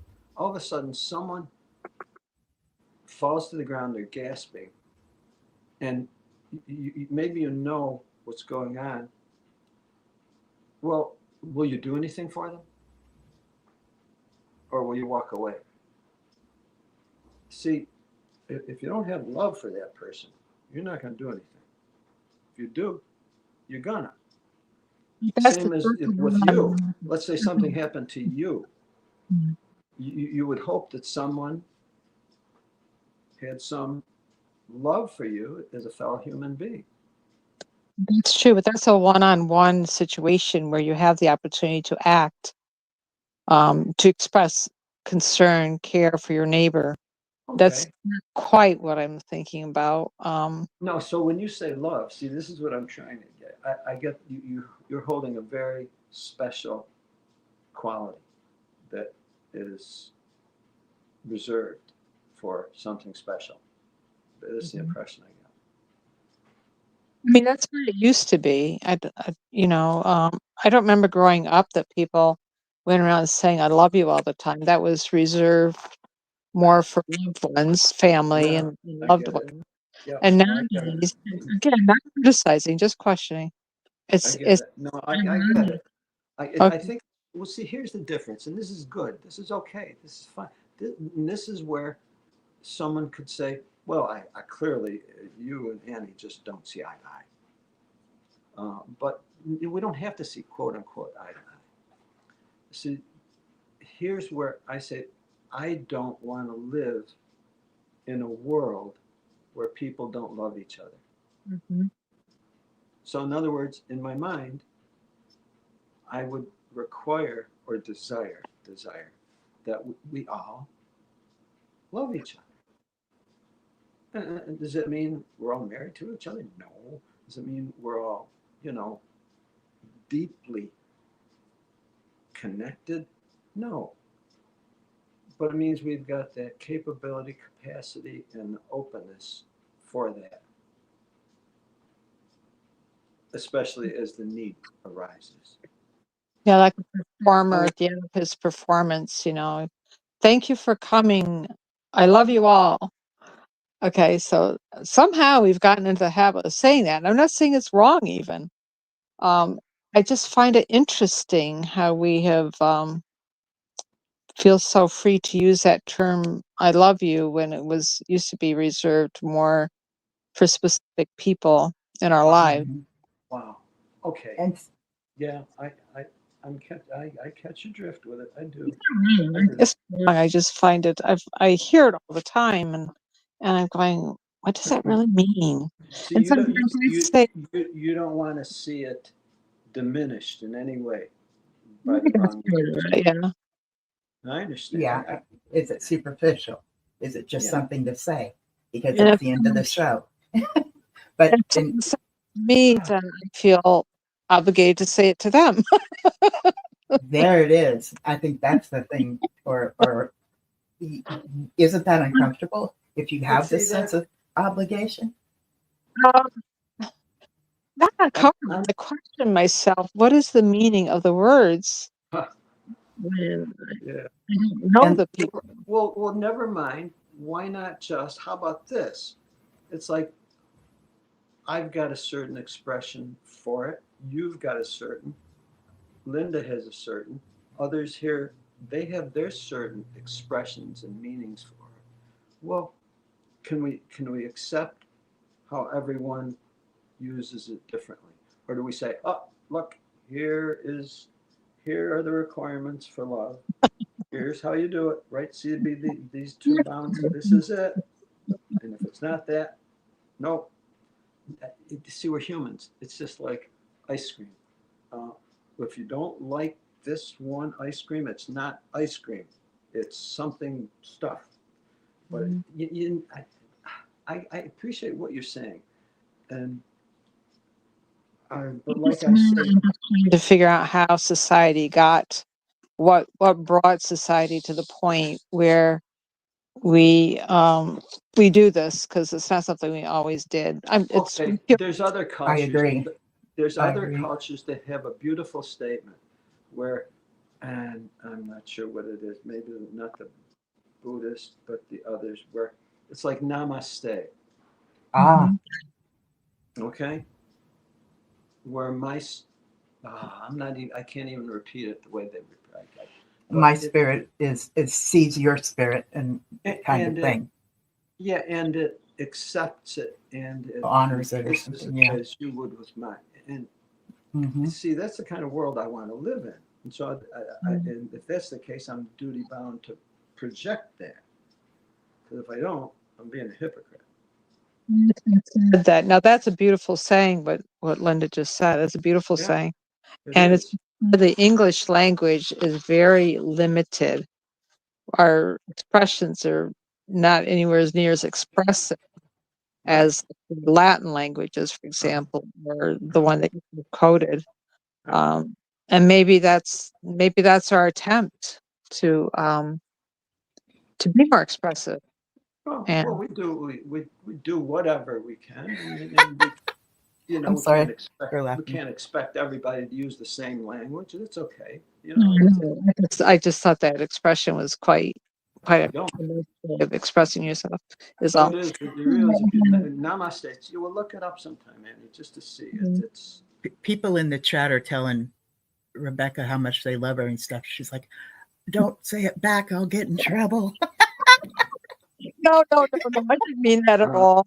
She's totally joking. I know. Hey, Fallen Ashes. But you maybe know you what want though? Yeah. We're Hello. connecting. Oh, I'm sorry. That's Hey. okay. Don't say it. Welcome. Sorry, it's okay. Fallen Ashes, you want to jump in? Oh, Yeah. how You guys are were you, talking love? about I love you or something. Mm-hmm. Yeah. Yeah, like I remembered going to the convention, and like I met this sister who is now my best friend, and she got baptized like a year before or whatever, and I told her that I love her. And the reason why I said that was because there was a song that came out called Joy of Conventions, where it says, and I love you even though I never met you before. That song, that original song from the Jehovah's Witnesses. Well, I could send it to you guys a link, but I would listen to that song because I was like, I'm listening to all these original songs. I'm like, oh my God, this is so catchy. This is good stuff. Like, we're talking about the truth. We're talking about Jehovah, and I love my neighbors. I love my fellow human beings, and I love seeing everybody in the crowd, everybody together. I'm an extrovert, and it's like I met her and I was like, I love you, and she left, and after that we just became friends. And then she was like, I thought that was weird when you said I love you. I was like, oh, I did it now. So I don't do that anymore, but I do have genuine love though. Well, look. Thank you, Ash, for Hi, relating that. Ash. Thanks for coming. Hey, Fran. Annie brought up the point about, if someone says it to me, I gotta say it back. No, you don't have to say it back. No. In other words, it's a gift that someone gives. We can accept it. It's gracious. It's gracious to accept a gift as much as it is gracious, to give it. I'm just saying that I don't like saying it back. I just No, you're offending. wondered how we just change that we feel so free to say this to almost everybody. No, I don't say it to everybody. I only only say it to everybody. No, I only say it to ones that I genuinely feel that. Yeah, me too. Me too. Oh my goodness. Oh, I don't say it to everybody. That was a bit extreme, of course, but My mom never really said I love you, so it's like I don't expect it from other people. Like what? Yeah. really, your mother? Yeah, she's Asian. Sorry. Most Oh. Asian moms and dads, they don't. That's true. They Well, just I say, "Oh, do you want to eat? Do you want to eat?" That's what she says. When she says "I love you," she's asking me, "Did you eat?" Did you get I good said, "Yeah, I grades? ate." You get good But grades? see, they say I love you in different ways, Yeah. but my mother never said it, never. Look, And when she got older, we were taking care of her because she needed 24-hour care. I would say, I love you, Mom. And then she would say, I love you too. But she was in her 90s by then. well, look, it was my father too. My father never said that. I don't ever think. No, never once. No, men don't say those He things. wouldn't even hug. He wouldn't even hug me. No. Never got hugged. Right. He wouldn't even shake my hand. got a I started this I would give him a hug and he'd just stand there. And it's like, that's okay. It's okay. I'll still hug you. And, eventually It got into a it was my handshake. expression. I didn't expect anything Right. back from him. I That's just right. I just didn't say, I didn't want to be trained to not do it Mhm. because he wouldn't accept it. Right. That would have been a defeat if it had diminished my desire to do it. Yeah. So it's like, I'm not gonna be trained that way. If I want to give a hug, I'm gonna give him a hug. Well, all that having been said, I'm going to say I do love you guys because we are a great support system for everyone. Oh And, my goodness. and I appreciate all of that. So Yeah. maybe Yeah, I love you guys too. I Genuinely. started the conversation. Maybe I should have. No, it was good. I'm glad you brought it up. I think a lot of people think the way you're talking, I think more people Yeah. are relating to you than you even realize. I'm glad we're talking about this because Yeah. it's almost sounding like we say I love you, like see you later. Like that's Yeah. just Right. a thing to say. But do we mean it? And do I Well, want to look. say it back? And that's a great, it's, Yep. yeah, it's almost, could it be kind of flippant? Everybody is at a different point in a journey. And that Right. different points in that journey brings out different emotions, feelings, and values and urgencies. So a person who's maybe at a far beyond or a deep point in that journey, there's an urgency for something because they know the journey is going to end. It's not going to last forever. And before there's no time left, I want to know that I'm doing this, that I can. We're at different points in that journey. Here's a comment from The World as a Stage. He says, I will never stop telling people I love them here in this group or at home. It's love all around, all day, every day, even through the chaos. Amen. That's beautiful. Brother. Wow. But what I wanted, and I want to circle back to the ice cream thing. The question is, and this was kind of like an issue that's surfacing about the exes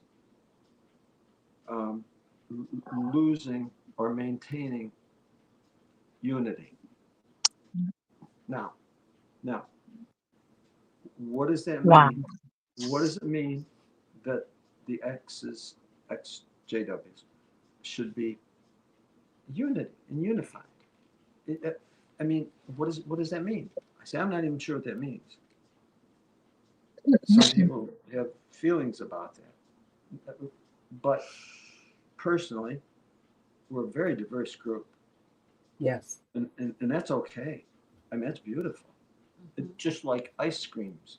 There's a lot of different ice creams. Right. When there's the bickering and the attacking of individuals, I think maybe that's what is being referred to. That we should be better at allowing people to have their own ideas without attacking them. Right. I think that's where the lack of unity comes in. Well, that's to me, that's lack of civility. In other words, not being civil. Because I could say, look, I don't think the way you think at all. I don't do anything you do, and our values are totally different. But I don't have to be ugly. Right. I don't understand why. I mean, I keep saying to myself, but we should know better. We should know better than People are treat people. People are people. sisters in this manner. Oh, it's just like, again, ice cream. It's like I can't understand why you would like ice cream like that. It's terrible. It's like, but yet you like it. It's like, well, why should I mock your ice cream? You know? Well, if people like green tea ice cream and they're considered like the enemies within and of the devil, No. you know what I'm saying? No, I think that's fair. In fact, Linda, I was using green tea powder to season different dishes that we Like your make. rice. Oh and my stuff. God! Oh, It's what a cool idea. Oh, it's so good, so good. So Well, I get Well, what I'm saying is it's not uncommon for within the ex-Jehovah's Witness community to have what is called infighting. Oh, But yeah. when you think about it, here we are at a place of healing where we all get to have different opinions and we're not in the realm of conforming and being loyal to this one organization. We're in this healing process. We're learning ourselves, our authentic selves, and becoming okay with it and getting rid of some of the shame and guilt and all that stuff and being okay with who we have discovered that we are. Yeah. And Yeah. then so we will have disagreements, but we don't have to fight about it. Get ugly. I think Jay made a good point. He said we should be unified when it comes to Watchtower. Absolutely. We all went through that cult and we all got hurt from it, some to more degree than others. But yeah, anything bad, you can be unified. Well, how about this? And here I go. How about say, I'm right with you, brother or sister, on this issue. Boy, we're like two peas in a pod on this. But with this other thing, we're so far apart, we're not even in the same galaxy. And that's okay. Yeah. But if it's a blanket kind of a thing, whew, that's Yeah, it's a higher, working on a higher frequency as opposed to maybe a lower frequency. Everybody's at a different frequency, so we're not going to judge people where they're at. yeah. And what happened? I mean, a lot. This goes without saying. Generally, witnesses when they're in, generally, we're not political. Generally, some were. They Secretly. They're secretly Yeah. they were. But now that we're out, now there's the opportunity to, if one chooses, they could be very political, or not, or a little, and they can be left, right, middle, top, down, below, whatever. Well, well, well, so the question becomes, well, shouldn't they all be unified? Okay, maybe not. Okay, how about another issue? But what about on the issue of etc.? Maybe they should be on this one thing issue. Maybe it would be good if they were. In other words, it would be healthy for everybody if they were. I get that. Yeah. So, but but we're not here to enforce that. I'm not here to enforce that. They're not. I'm not here to be enforced by them. There's that toleration. There has to be. Otherwise, it's right back to Watchtower. And because it takes great courage to leave a cult. And I mean, it does. The truth. And we, those of us that have left and PMEs and PMOs and stuff, they're getting ready to leave or whatever. It takes. It's like we've survived a totalitarian regime and made it out alive, and we're survivors of this, thing. And so I kind of see it like we're previous prisoners of war, because we were having to conform for survival and stuff, managed to escape. And that's something we all have in common. Well, but Linda, okay, now let's say all the survivors of a war come out and they're all out together in peacetime, but now they gravitate into different schools of governmental beliefs. Mm-hmm. Now what? Now they could all of a sudden be at each other's throat again. Right. And see, I've been telling people that I'm going to start talking politics, which I've been kind of hesitant to, because I'm concerned that, that it might appear to be infighting. And I'm hoping it doesn't. I'm just hoping that I'm giving another perspective. Yeah. And that there's room for that. That's what I'm hoping. Linda, More of a left side. Linda, And I'm sorry. Well, go ahead. Go ahead. The saying that we grew up with from birth, I don't talk politics or religion with anybody.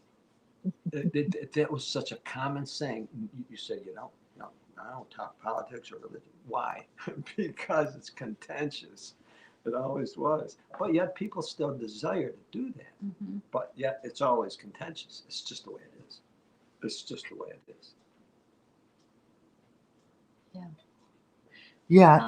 And so because I enjoy teaching the techniques and tactics of, coercive control or of a narcissist and stuff, I'm also seeing that within politics as well. Yep. So Yep. It goes along with what my channel has been about. So yeah, I'm looking forward to doing that, and I'm kind of scared. And I think it's reasonable to take a stand on issues like that, especially if someone wants to take a stand on a political issue in a political direction. Yeah, sure. But just understand, the arena, the environment, the tactics. Otherwise, you're going to be really surprised at things that you never thought of. That's the nature of it. What I love about this group, and someone in the chat mentioned, I think it was Debbie Smith, she said, I love the ExJW platforms as well. I've been out since 1992, but newly discovered it was a cult in October of 2023 when I accidentally stumbled on the ARC. Well, radiation, I can never say that. Radiation says, Debbie, what is the ARC? So, Do some research, radiation. Radiation is new, and it is the Australian Royal Commission, and that's what woke us up. We found out that the Australian government did a documentary, and it was well publicized. They found in a 20-year period there were 1,000. Let me get this Cases. right. There were 1,000 cases, and by 1,800 cases of what? Cases of child sexual abuse. By over 1,800. Correct me if I'm mistaken. 1,800 pedophiles. In 1,800 cases by about 1,000 pedophiles. In Jehovah's Witnesses. Yeah. I'm sorry, Annie. What was that?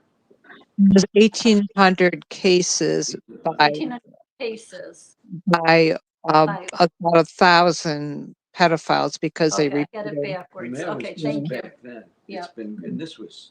And that came out what in 2016? The ARC, the Australian Royal Commission. 2015. Yeah, check it out. Check it out. Whoever That's has crazy. it, check it out. Just look it up. So,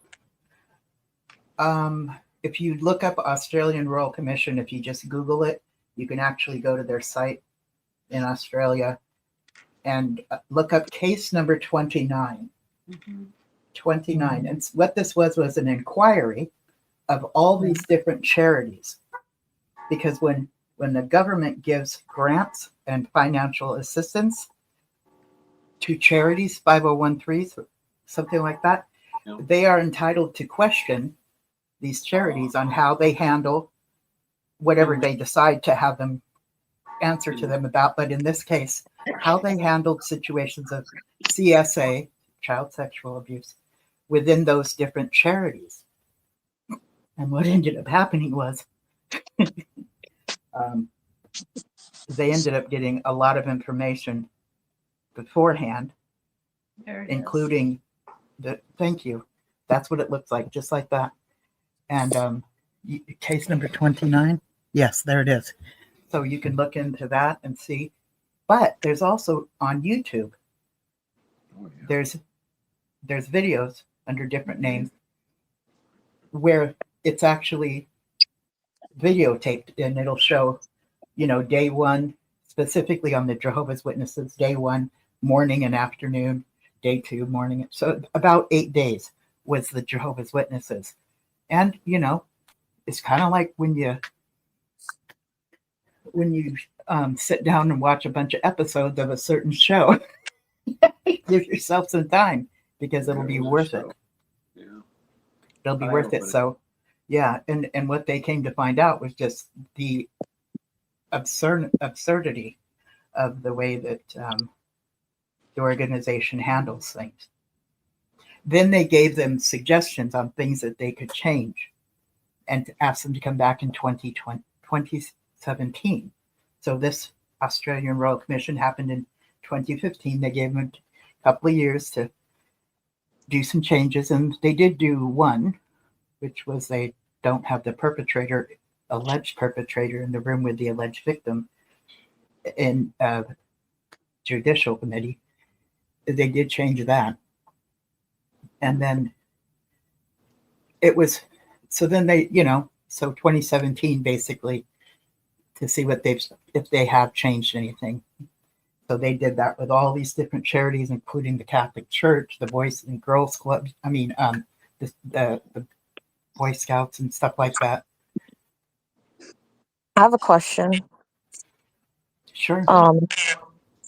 I'm going to do some research about the Australian Commission, but you said something about money was involved, and right, there's a lot when it comes down to the organization in this, I don't know, there's a lot that I'm learning, Right.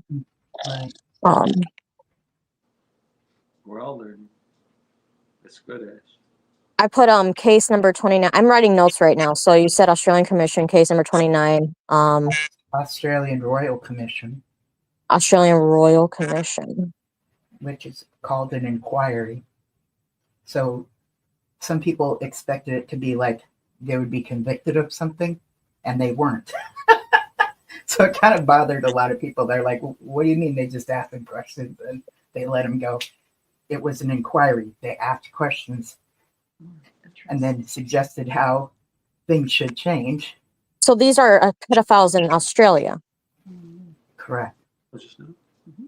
Now, that's about how many? 1,500, you said? It was 1,800. It's about 1,000 pedophiles, about 1,800 cases, reported cases, and by the way, none of these were reported to the police. That was the crux of the matter. So when Annie says reported, it means it was reported to the organization, to elders, and then that got reported to headquarters and stuff. Has there been a USA Royal Commission? No, but that letter that Jimmy Bell has been promoting, bottom line is that letter is asking for an inquiry. Right. I would like to send a letter. I just found out about this a week or a few days ago. Do you have the PDF? Do you have do you know where to go to find it? I commented on Facebook about it, and someone told me to go on YouTube and comment, and so I did, and I never heard back from Jimmy when I commented on his YouTube channel. Yeah, we'll send. I'll just send it to you right now. Yeah. It's you go to Jimmy Bell. This is the way I go. Jimmy Bell Facebook, And you have to scroll down a bit because he's put out more since then. But yeah, we sent ours out Monday. Are you able to print it off, Ash? It's a Not five, yet. I'm gonna have to get a printer. or just go to the library. Yeah, Library, or I could do that. 25 cents a copy. They do an excellent job. That's where we went. And it's a great way to also at the same time to inform them of what you're doing. I feel like I definitely have a case to express. And Well, then if you Wow. also write your own personal Yeah, letter in this, yeah. that's what they're suggesting And- you do. That's what they want. And see, to go to the Attorney General as well. You see Mhm. that? Have you ever made a police report regarding your situation, Ash? yeah. Okay. Good for you.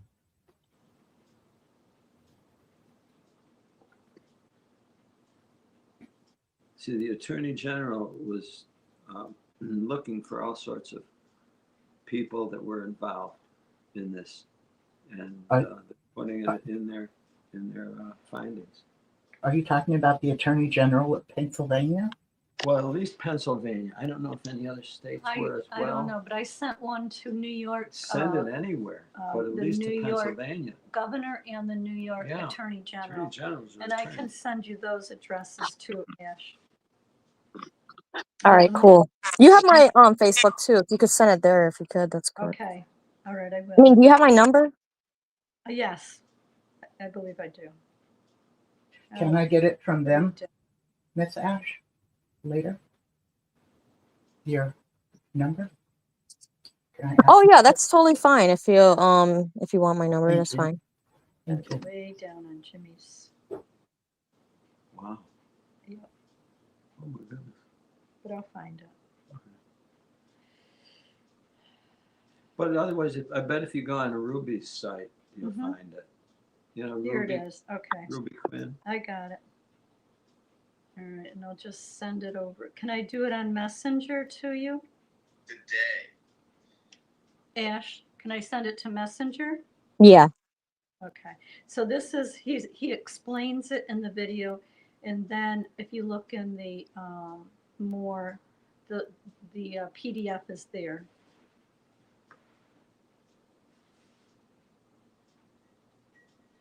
All right, and where is?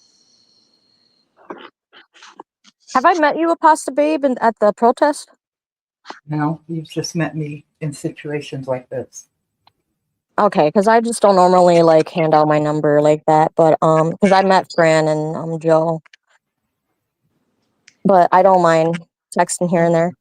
Thank you. Yeah, Apostle Babe is in California. We met her in person. Yes.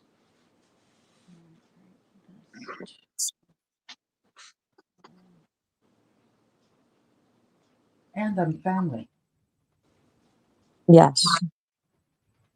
Yeah. You know, I said it before and I'll repeat it. If anyone would like to send us, email us, text us, whatever, any addresses of places around you, people, places, we will send our card to them, our postcard. Thank you. So please don't hesitate. We love sending these out. I would like to acknowledge what Annie was talking about earlier, you know, about saying I love you to people that you just haven't met yet. And, you know, I was surprised a couple of shows ago when she said when you said your age, Annie, I was like, oh my goodness. Okay. So we've gone through a time of like being on internet and getting to know people through the internet. Sometimes we're just not meeting them in person. But I've come to realize this is so, you know, this kind of stuff is social media.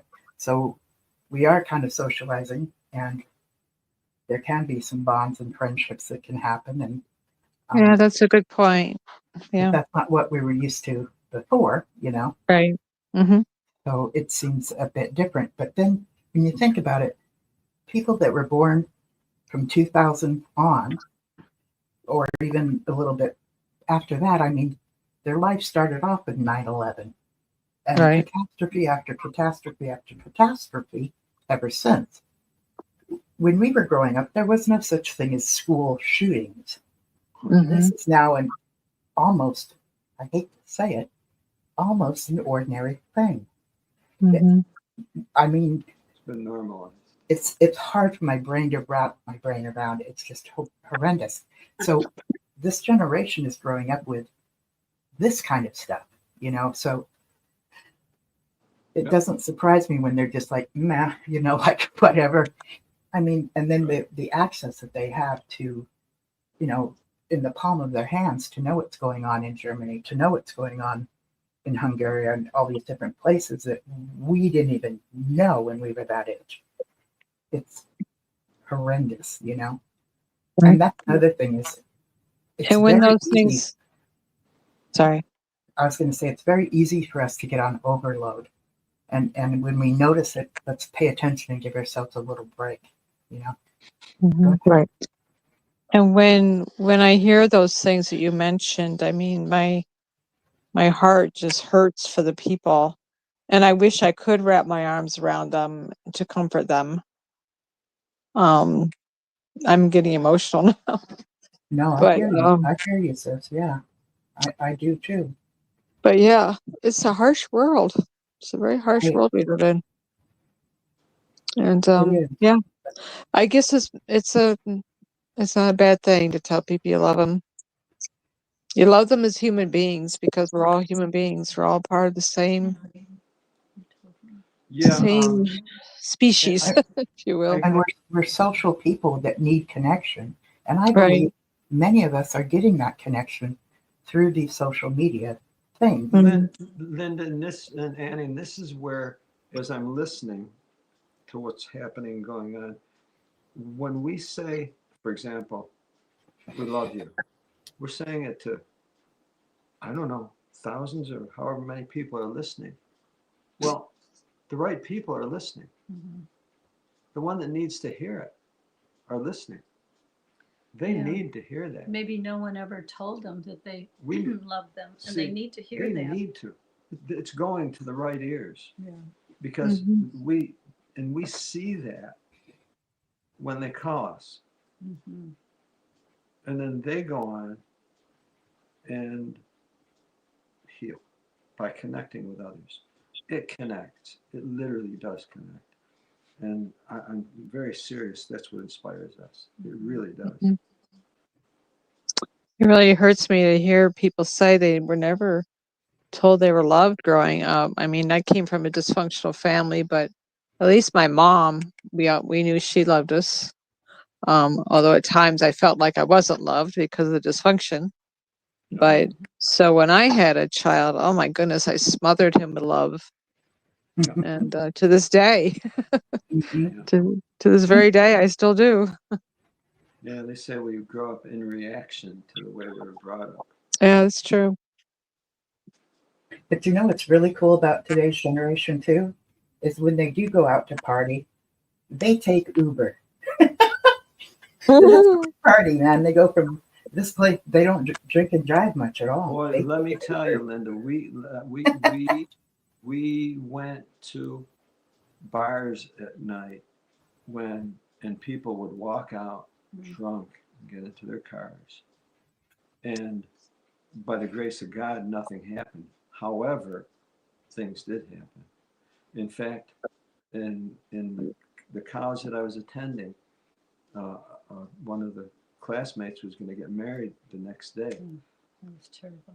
He killed someone that night of his stag drunk driving. Tragic stuff. This was back in 1976, 75. Yeah. Well, that mostly doesn't happen anymore, and because of what you said, the Ubers and things like that.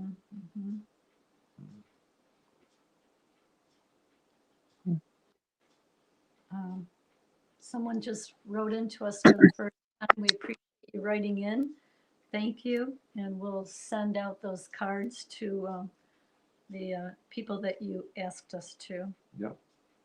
And as I said before, if someone's interested in sending them out, sending these out, we'll send you some. Just contact us and we'll figure out how many. We have someone asking us, could you still love someone that's not perfect? Who's perfect? Who of us are I'm not perfect?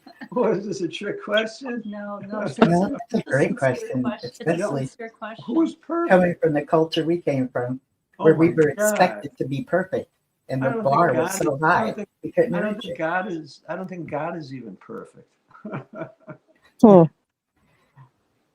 If you have a little bit of mental, I going on, agree. it's pretty much a prerequisite to be a friend of mine. Oh my goodness.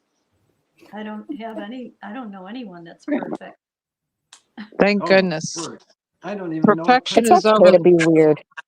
Perfection even is know what it overrated anyways. Touche. I think if you use it as a verb, it's valid. In other words, if you're doing something and you want to perfect it, Right. you want to perfect it. And I know there, it's good. Boom, I perfect. But to be perfect? What does perfection even look like? I don't know. No. I Okay. always tried to picture that in the quote unquote new system. What would it be like to be perfect? See, that's the mind F they did to us. That's what they did, They made us deal with things that were impossible to deal with and make sense out of things that were senseless. Do you remember the scripture that said that Jesus learned obedience? He had to learn obedience. Yeah. So, well, wait a minute. He was quote unquote perfect, supposedly. How could he have to learn obedience? He learned obedience by the things that he suffered. There's a scripture, it's worded that way. And I've thought about that scripture. Well, how can a perfect person learn obedience? Because that would indicate that he was doing something that was wrong. If he had to learn obedience by the things he suffered because of what he was doing wrong. And they would give us some mumbo jumbo answer that we were supposed to believe in. Yeah, but think about it. Yeah. No, don't think about it too long. It'll hurt your head. Oh, there's the scripture right there. Yeah. Right, because if you're perfect, you're like, I don't need to obey you guys. You guys gotta listen to me. That's right. Right, exactly. That's right. Yeah. So that's Which is right, right? Listen, obey, and be blessed. Yeah. Listen, obey, and be oppressed. There you go. And oppressed. And listen, obey, and be repressed. Repressed. Yeah, there's another one. I'm just curious why the comment was like, why was that asked? Like the person that asked it, can we love I tell you, someone? it's a trick question. Might that person think that they have to be perfect to be worthy of I love? hope not. I hope Oh, not. yeah. That's my concern, because I hope they're not projecting that on themselves. Dear person, please do not wait. You do not have to wait. Do not have Yeah. to be. We love your imperfections, by the way. Please, absolutely. otherwise we won't know how to relate to you if you're perfect. Right. Please, Yeah. no. What a good point. Yes. It was such a there was such a bad statement to ever make to people that about becoming perfect, or oh my word, they messed our minds up so bad. Yeah. Yeah. Yeah, we did. Yeah. From a child up, I was trying to figure out what perfection even looked like. If you, well, can you break your arm in the new system? No, that's always Does a perfect body, can a perfect body actually break? My dad said that you could fly There you Oh, go. wow. because there's gonna be new scrolls Okay. after the 100, after the 1,000-year reign. Okay. Hey, think about this question, this fact. We're told Jesus, or excuse me, the Satan is the god of the system, right? Mhm. Okay. Supposedly he's been in control for 6,000 years. Jesus is the good son. Satan is a bad son. Jesus only gets to rule for 1,000 years. So what's with that?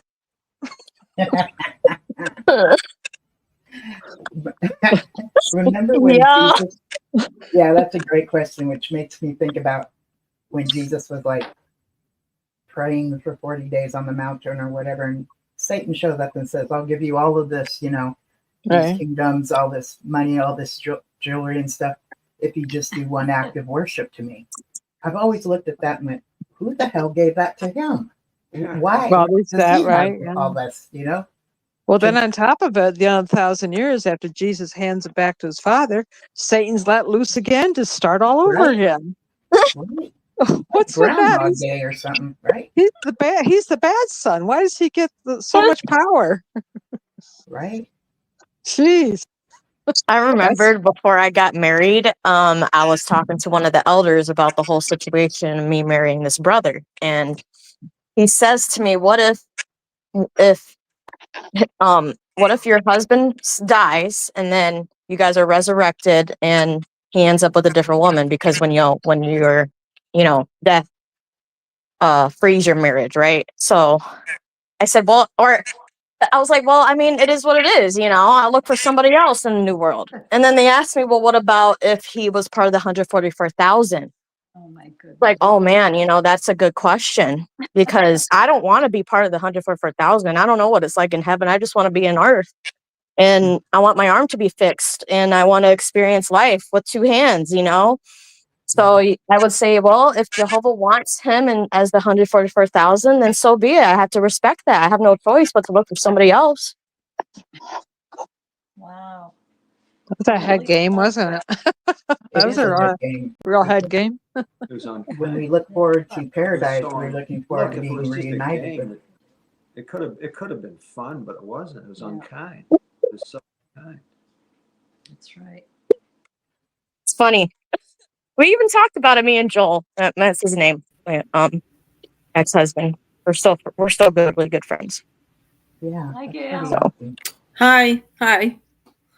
Hey, Join the party. Gigi's in the house. Yes. Hi. Hi. Gail. It's Hey, a party Gail. group, but no Hi. ice cream. I like your profile picture, Pasta Babe. Thank you. It's cute. I was just that too. That's nice. What's this? In the Bible, Jesus is said to rule for 1,000. Wait a minute. The Millennial Day Theory. Okay, Millennial Day Theory. If you want to look it Don't up. clog your heads up with that stuff. Oh, please. Oh my goodness. Oh. Oh. Yeah. I was just making a point when I brought it up. Oh, It was a good I point. know, it's true. See, and it's all these, senseless thoughts that if they keep swirling around in our mind, you've got to identify them and then somehow dispense with them. So it's good. I mean, it's good to air them out. It really is good. Yeah. Yeah, that's why I don't do anything with religion, and I'm not against the Bible, but I just don't view it anymore as the inerrant word of God, because man's hands have been all over that thing. Yeah. And Magic book. take the good from it, though. There's good to be had. Yeah. Take the good from it. True. That's true. And, Yeah. and in fact, so much good in other religious beliefs. Oh my goodness, in fact, a lot of the religious beliefs that are in the Bible, the principles that Jesus spoke of, they're found in other religions. Yeah, they are. Mm-hmm. Yeah. Well, AA derived their meetings from the Bible, by the way. Yeah. The two guys that founded AA. Yeah. Yeah. Did you ever see the movie about that? No, what was it called? There's a movie, I watched it. It had to do with the couple who started AA. Mm-hmm. And what they went through. The husband was an alcoholic, terrible, terrible alcoholic. And they went through years, and she didn't leave him. But he finally got to the lowest point, And he started going to the streets and talking. He was trying to heal himself. So he went to on the streets and talked to the alcoholics and heard their story. Let them tell their story about what got them to where they are. And I'm sure he shared his. And then he started having those meetings in their house. Well, the wives were all sitting outside in the cars. So the wife invites them in. And that's how Al-Anon started, to support for the family members of alcoholics. I've gone to Al-Anon and it was amazing. And I went kicking and screaming, going, "I'm not the one with the problem." And boy, was I corrected. I was amazed. what a flaming codependent I can be. Codependency, you're not yes. driving me to drink, are you? So, Gail, I have to ask you, anything on your mind? We've been talking about a lot of things. No, not really. Okay, well. I'm just listening tonight. Okay, good. I have my opinions, but I'm keeping my mouth shut. Well, I didn't hear you say anything about what kind of ice cream you like. Huh? What? I didn't hear you say what kind of ice cream you liked. I like strawberry. Oh, there you go. I just want to make a point to somebody who said AA is an occult. I'd just like to address that, if I may. Sure. AA is not a cult. It serves to help those who have problems with alcoholism.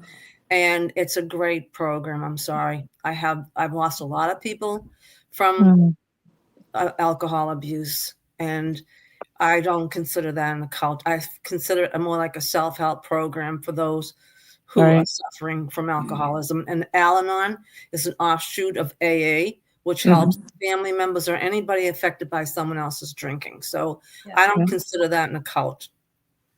That's just my 2 cents. Here's my view of cult, Gail, and everyone.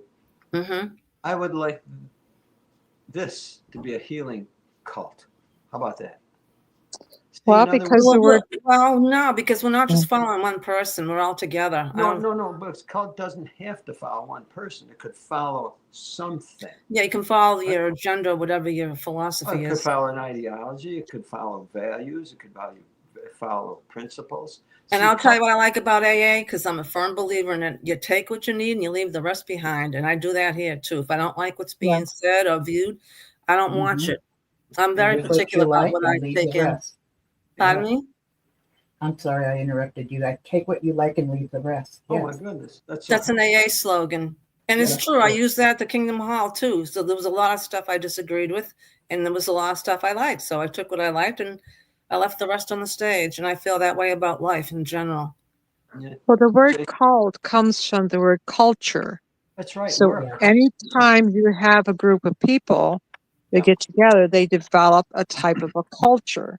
The word cult doesn't have to have a negative meaning to it. Exactly. See, we're in a... Well, it does have a bad rep. Let's put it that way. It does. Yes, it does. And we give it one too. Well, see, well, yeah. Well, when you hear the word occult, you say, "Oh gosh," you think someone's crazy being in it. The society demonized the word apostate, and it's Apostate like a slur. Not a bad person, but they demonize just like. See, they could be doing that with cult. Why not? Why not nice cults? Why not? There, like I listen to different people, such as Rachel Bernstein. That do interviews of people that have been parts of cults and stuff. And what I always say is anything can become like a destructive cult, even like the PTA. Yes. Even the PTA.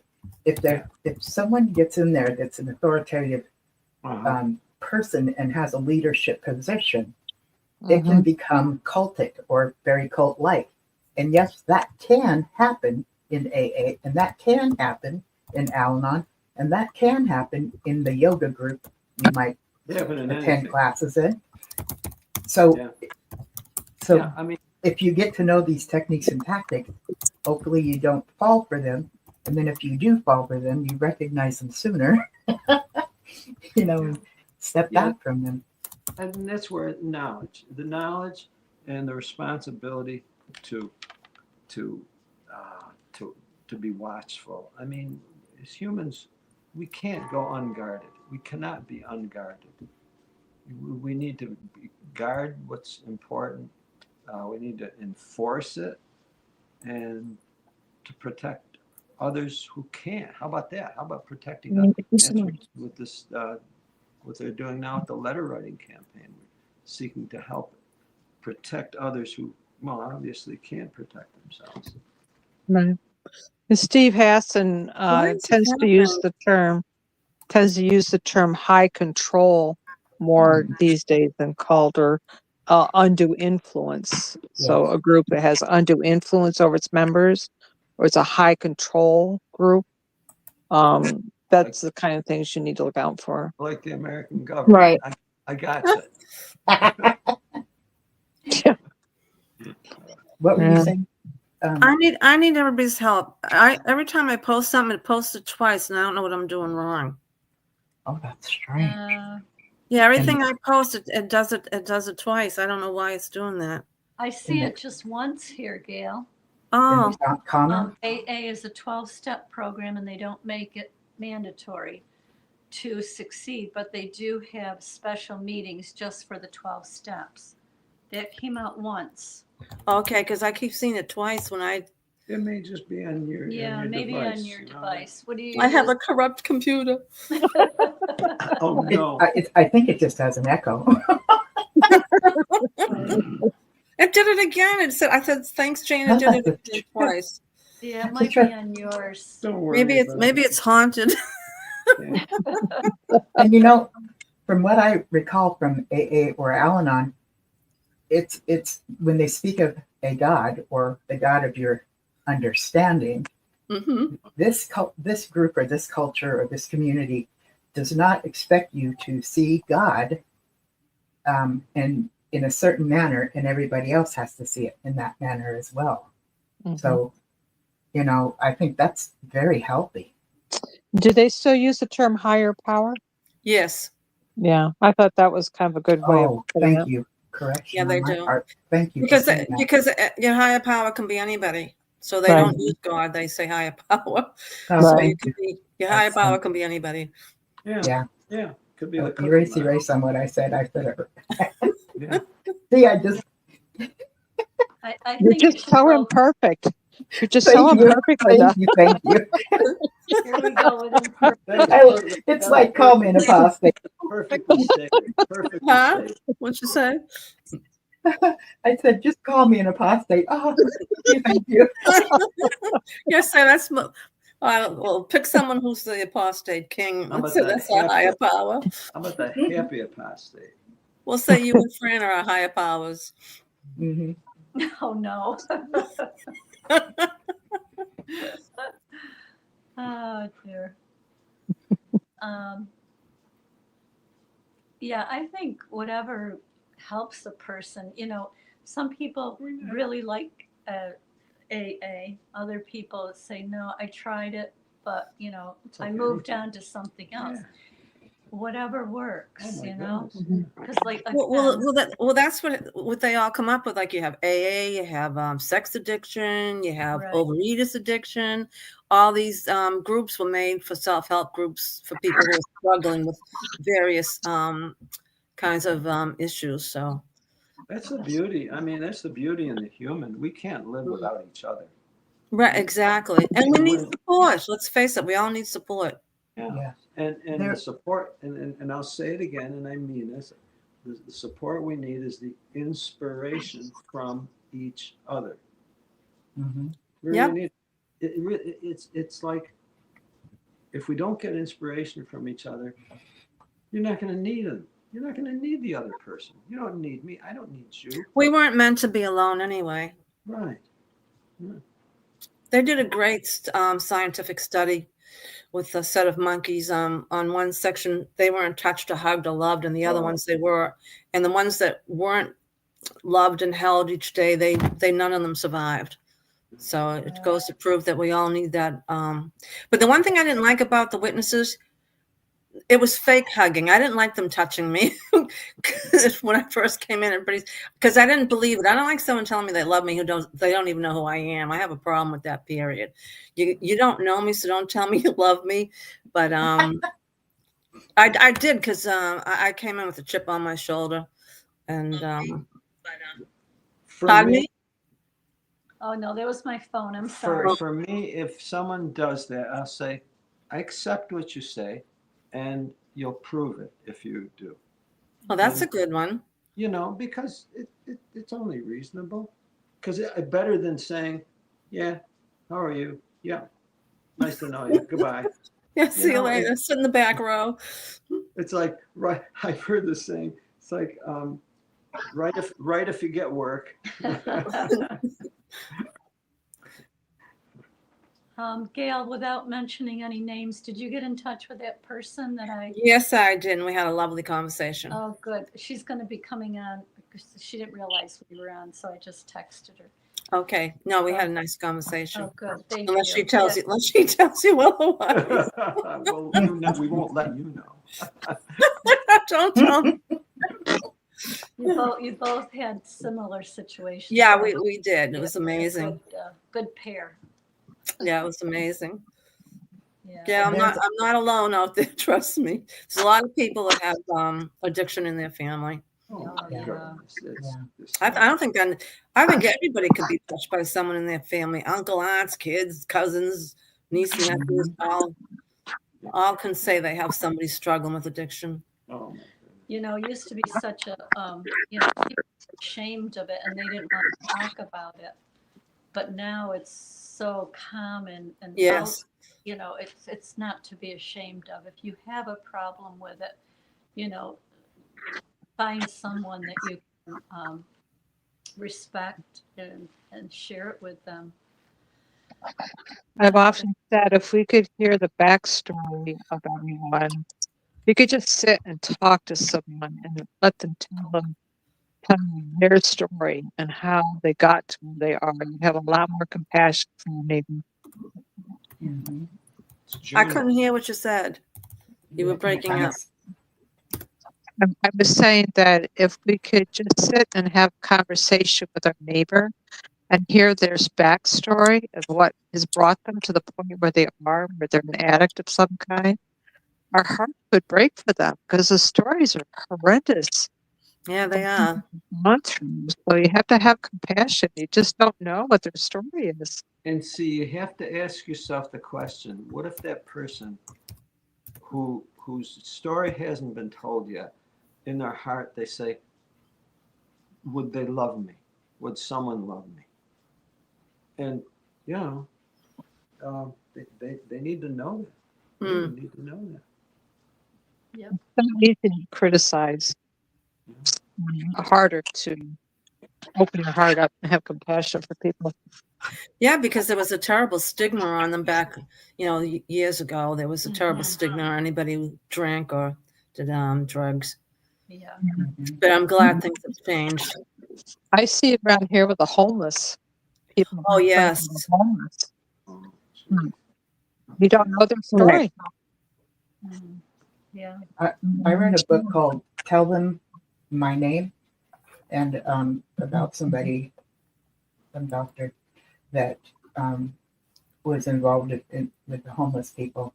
And for the most part, with that book, people on the streets usually suffer from mental conditions more so than addiction. Not to say that they don't have addictions, but it makes me wonder if some try to self-medicate because of their mental issues and such. That's a good point. I don't know. There's all kinds of reasons why someone's homeless, especially if their rents are raised and they can't afford the rent, or there's all kinds of reasons to be homeless. I went to a board meeting, a local board meeting, and I talked to a couple of councilmen. And I said, you do realize that most of the families of this community are 1 or 2 paychecks away from being homeless? Mm-hmm. Because they're passing an ordinance about camping on public land, and they're going to start arresting people homeless. Mm-hmm. And they had to acknowledge this is true. I said, could be you or me one day. Yep. You know, most people live paycheck to paycheck, so they lose their job. Months down the road, they might be homeless too. Kind of cruel. You'd be surprised at the people my age living in cars. I watched a thing in Los Angeles and Canada that have huge rates of homelessness, and a lot of people my age that they didn't get a large Social Security check, so they were forced to live in their vans or their cars. Some had their pets with them. It was just very, very sad to see. They're making a law that you couldn't live in your car. Pardon me? Locally, they were making a law that you could not live in your. Yeah, I know they're trying to clean all that up now. In your car. Yeah. Wait, what? That you could not sleep in your car. Who said that? Wait, what are you talking about? Homelessness problem. This was local. It was a local thing. Or maybe it's a state, but it's at least local. So then where are they going to go? Well, they're working on that now. They're trying to make these little homes, like tiny homes for them. Oh, good. Okay, good. At least they got a place to stay. You know, I visited a place that this guy in Georgia, he actually let me stay there with my van. I was living in my van for a bit. So he had these little homes that he made. Cool. It's about the size of a queen size bed. Uh-huh. That's how big the tiny homes are. Wow. Which still isn't a lot of space, but at least they got a heater and at least they got AC. Oh, that's so good. They could just lounge around and stuff and, you know, get their life together. Yeah, there's a whole community in the Midwest, my age group, because I'm in my 70s, and they were all pulling up in their vans, and people were buying what do you call them, SUVs? Is it whatever? What do you call them? And they were all parked there, and they were all living in a community. I felt like going out there to hang out with them in Arizona because I hate it around here. They're making that harder and harder to do now. Oh, really? Yeah. Yeah, they're going to make it impossible for anyone who's poor to survive. When I lived in Denver, they actually passed a law that it was unlawful to feed the homeless. Because, the restaurants there would put food out at the end of the day, and packaged properly and everything, so the homeless could come and have something to eat. And they said that if they were caught, they would be fined. If they didn't stop, they'd be shut down. Oh my goodness. Jeez. Yeah. You know what some of the stupid witnesses would do out in car service? If there was a lot of homeless people in the area where we were doing a door-to-door, they would hand out pamphlets. I goes, no, give the guy $1 or something. No, he's not going to read the tracts that you pass out to them. They're passing out tracts to everybody that was homeless instead of, well, I gave them a couple of dollars for coffee or whatever. Yeah, we would do that too. Yeah. What, give them out tracts? No, give them a couple dollars. No, the pioneers gave them a watchtower or a tract. Oh, count that, Yeah, exactly. That's probably what they did. That's a principle. I'm sure they counted it. I don't know. Christiane came on my channel last Saturday night. Christiane Christiane came on my channel. She got thrown out of her place because her parents or her mother found her channel. So she had taken off to go somewhere, and evidently her mother got rid of all of her stuff and kicked her out of the house. She is now on the streets. So how old is she? I'm not sure. I'm thinking in her 40s. In her 40s. Yeah, that's terrible. So I just want to, encourage people, because I was going to make a video, but now I'm here. So I'll probably make a video too. But if you want to assist her at all, if you go to her channel, Christiane, she does have a PayPal. If you want to give her a few bucks or something through her PayPal, that's there. If that's something you want to do, I'm Yeah, Yeah. because it was her birthday last month, and I, sent her, I wished her happy birthday, but she never got back to us. So then I was wondering if she was okay. K-R-I-S-T. It's So if you, K-R-I-S-T-Y.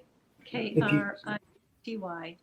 And, yep, she's got 6.1 thousand subscribers. Wow. She her, put out her a lot stuff of is videos. amazing. Yes. And if you go to the community, portion of it, you'll see that Yeah. she made a post like a week or so or a month ago as an update. And then recently as well, explaining What's her name? Christiane, and it's spelled with a K. Can you spell that again? Did she make a lot of videos? Oh, A lot. yes.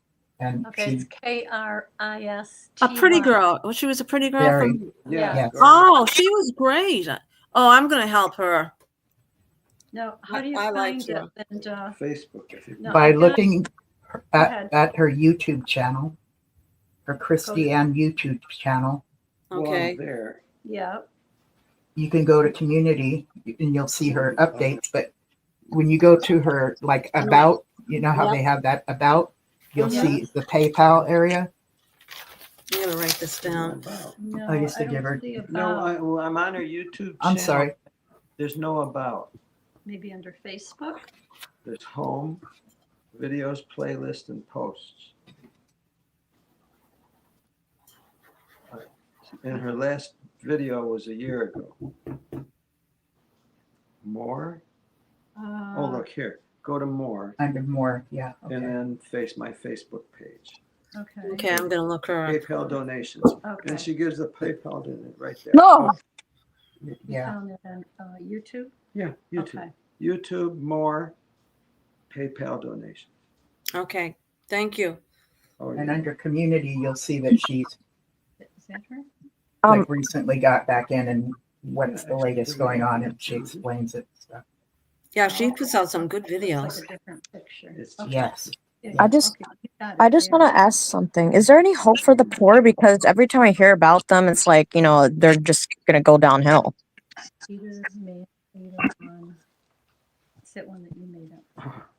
The minimum wage hasn't gone up Oh, for quite some time, Yeah. but inflation has gone up. And 801 is where my brother lives. I don't know, I'm DEI, so Sam is in there somewhere. really good. Yeah, it's in I could be on the street next month, if I lose some benefits. I'm on disability, Social Security, like if that goes down, I'm on the streets. Yeah, I'm in the same boat. So, well, don't. but I have a daughter who'll take me in. Matter of fact, I'm Oh. going to go see her this month. My son would as well. It would be in a Mhm. bad situation, but Right, my kids will, yes. I got out of my feet at least. And it would be a walk of shame, but my ex would probably take me in too, even though I wouldn't want to go there. My Well, ex. you got Yes. family. You've got family, Linda, so that's good. Yes. Can Thank we you. can we all say hello to a pasta dude? Hi, Oh, Apostle. pasta dude, hello. No. Howdy, howdy. I perked up and punched in because Christy Ann is homeless. Yes. And Is that what you're talking about? homeless, correct. She's been homeless before. I know. I heard her whole story when on her channel, and that is the most among many heartbreaking stories. I mean, she was such a good little kid, and now she's homeless. I mean, oh my goodness, whereabouts in the country is she homeless? I know she was talking about Monterey or something somewhere. Northern California. And Monterey is in Northern California. Where is she? Like, Yeah. is she staying in any shelter or anything? I don't know. But when she came on my channel, like I was ready to say goodbye, like at the 3-hour point. And then right after the 3-hour point, or just before that, she came in the comment section. I'm like, please email me, please. Like I've left her my number when I've given her, a few bucks or whatever. She's never reached out to me to talk to me, which I've said, please do. And so there's an apprehension there that I've respected, but I forgot where I was at in this. Well, if anybody's ever heard her story, I don't know, is her stuff still up on YouTube? Is it still up there? Yes. I haven't. I can check. If anybody can go back to her story, if you want to have your heartstrings tugged, and there are other stories like that, but that girl, even the tone of her voice, she seems so decent and innocent, and just getting raked over by every situation that's amplified by the religion, that made it worse. It's terrible. I'm sorry, so sorry to hear that. Me too. Anyway. I was going to make a little video to say, Christiane reached out, y'all. And I'm probably still going to, but I just thought of it right now and wanted to mention it. Because, Elaine, her channel, I'm sorry, I don't remember the name of her channel. She's like, she's a Christian, and she'll take a story from one of the watchtowers and just totally take it apart and show you what's biblically correct as opposed to what the watchtower has handed us. She's very good with that. Yeah, her and Winston. Yes, Winston. Her and Winston Gilly. He's doing some great video.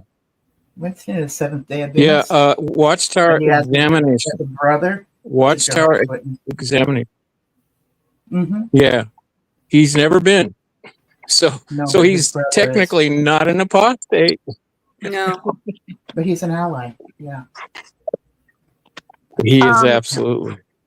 I'm just concerned about the girl that you guys are talking about. Like, is she?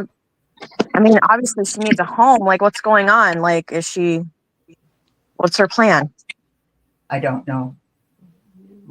Is she's accessible so that she can get the money? I would assume so. So in other words, if her PayPal is there, it's real. Yeah. That's a good question. I would go under community because she's made a few posts and ask her that. There you go. Because when you make a post in the community section of your YouTube channel, there's a section under that that's for comments. And you might be able to ask her that. She'll probably get a notification and she can confirm that. Is her name? Yes. Is her name or no? Is her name Berkman, Linda? Her last name? Yeah. I don't know. I want to make sure I'm on the right one. Christy Berkman. I What's don't that? know ExJW, right? At Christy. Well, look up her. Like, I'm willing to help out my JW fam, and so I just want to know what the plan is so that she can get out of the situation. I used to live in the car. I used to be homeless, and it wasn't extremely bad because I had a car. I don't know what her situation is, though. Yeah. But eventually I did get a house. I mean, it's not easy, though. You definitely. Well, there's like 45 or 50 listeners. And if anybody can find that information and bring it to this program next week, that would be very helpful. I know Joe and Fran will probably find it if they can. But that girl, man, I'm telling you. We're working on it right now. Her last name is Berkman, yes. And the location says Salinas, Salinas. That makes sense. Yeah, that's her, right? Yes. Okay. That's all. But that's a good question. Will she get it? I would go under the comments of. Well, this was on eBay. This is different picture. Different picture. Somebody said that when you do live streams, and I don't know about, personally, but that YouTube takes half of that. So I'd like to get into something really efficient. What's this for? They want to know donation. Okay. Live stream says that she's monetized. Okay. Yeah, she's on YouTube and Facebook.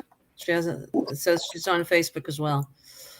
Okay, And it looks like her Mhm. email address is 8, as in the number 8, cave, which is CAVE, Oh, yeah, Barbara Anderson. Okay. and then number 3, and then the word girl, GIRL, and then the number 1. I'm trying to get her. And I'm going to say that again. 8, CAV, as in Victor, E, number 3, GIRL, number 1, at gmail.com. That's her email address. So you said gate like GATE? I didn't say gate. I said in the email it's 8 CAVE as in cat, CAVE 3, girl, GIRL 1. All right, I'm going to put in the comment section what I got because I don't know if I got it right. Yeah, put it in the And comments. so Linda, Yes. Linda, how long ago did you find out she was homeless? And This last Saturday. here's something else to know. Did I hear you say that her mother put her out? Yes. Oh, Yes. and if when you hear her story, that's not cool at all because her mother kind of failed her many times before. So, Yes. man, bad. People And in the JW, it's stream. all JW driven. Yeah, it's Okay. they threw her out and then rented it to a JW, Oh, wow. someone. And people were telling her in the stream to suggested a few suggestions, but at the same time,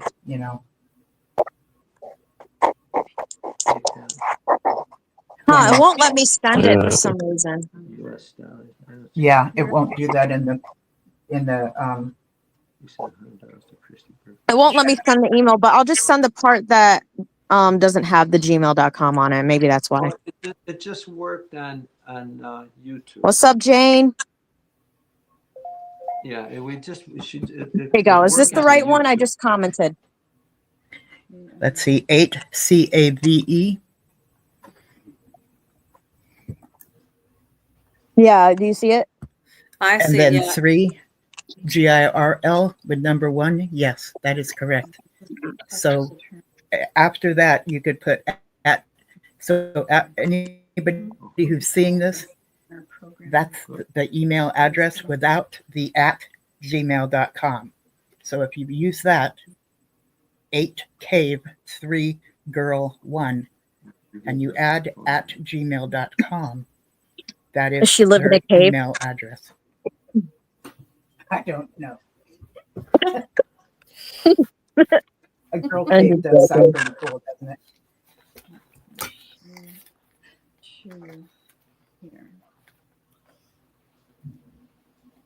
I just want to say hi, Keith, and hi, Ray. Just want to make sure I said hi, guys. And hi, Dinah.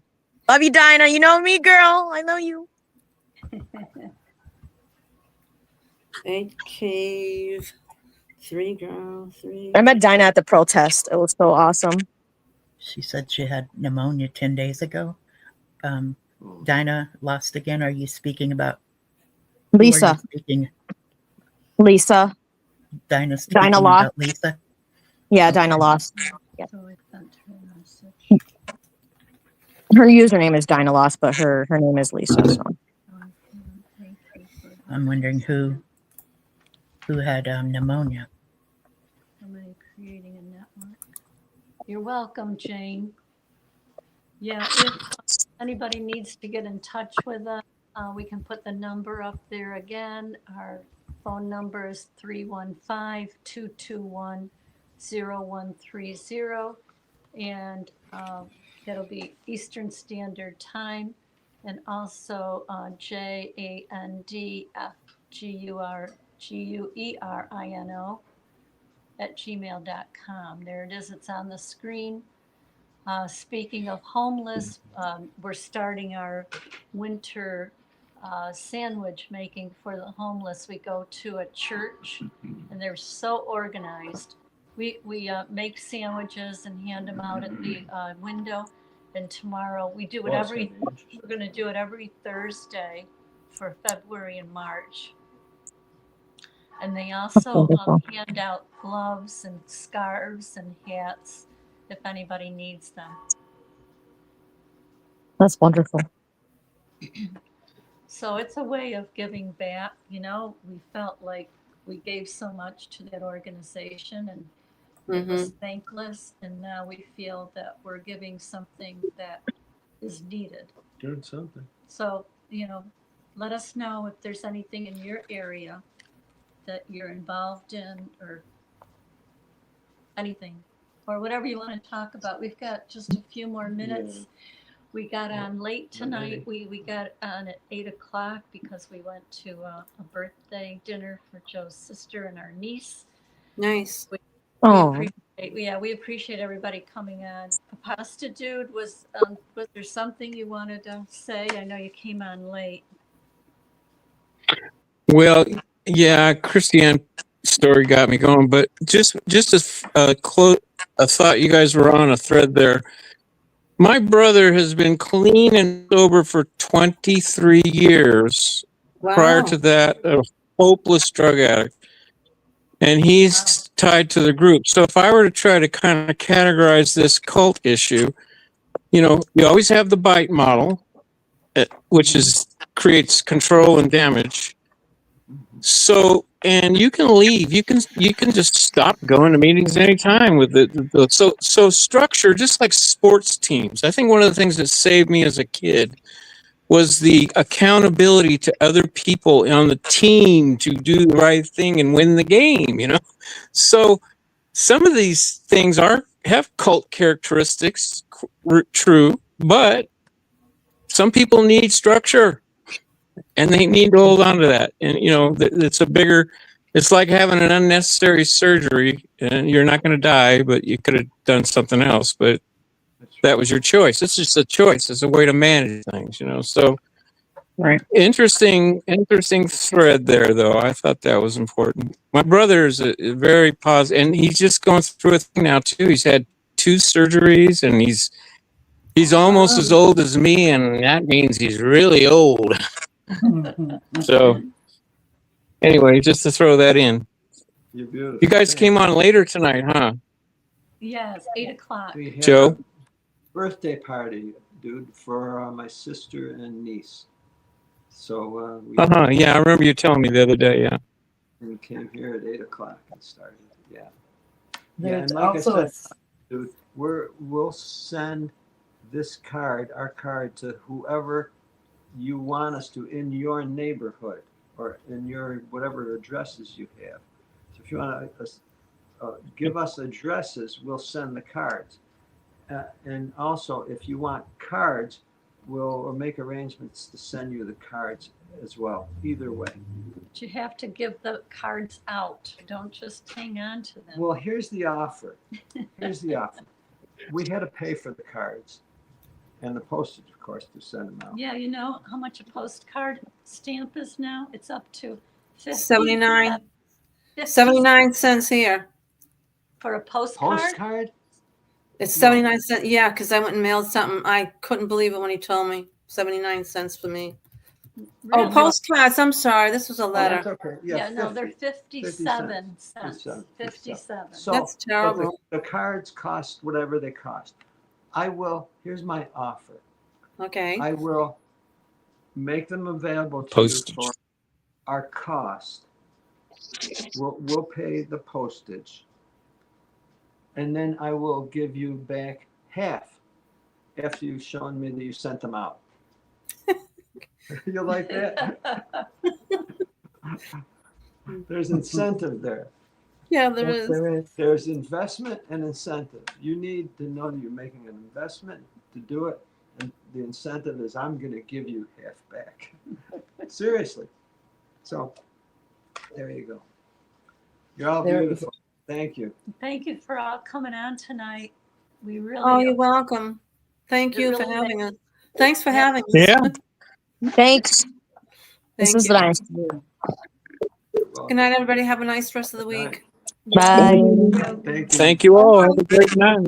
Hi. Thanks, Who's wave is Sean. that? Thank Is you, that? Sean. Good night. Vern. Oh, that's Vern's wife. Hi. Vern, The good power wife. to you, Vern. Oh, Power how's to Vern you. feeling? Good. Good. Great. Yay. He Good. was Good in night, the everybody. chat. Oh, can I ask does Christy need clothes? My friend's wife died. He's got like 4 rooms chock full of clothes. Does get she him? need any clothes? How are you I have going to no, get to I'm her? assuming so.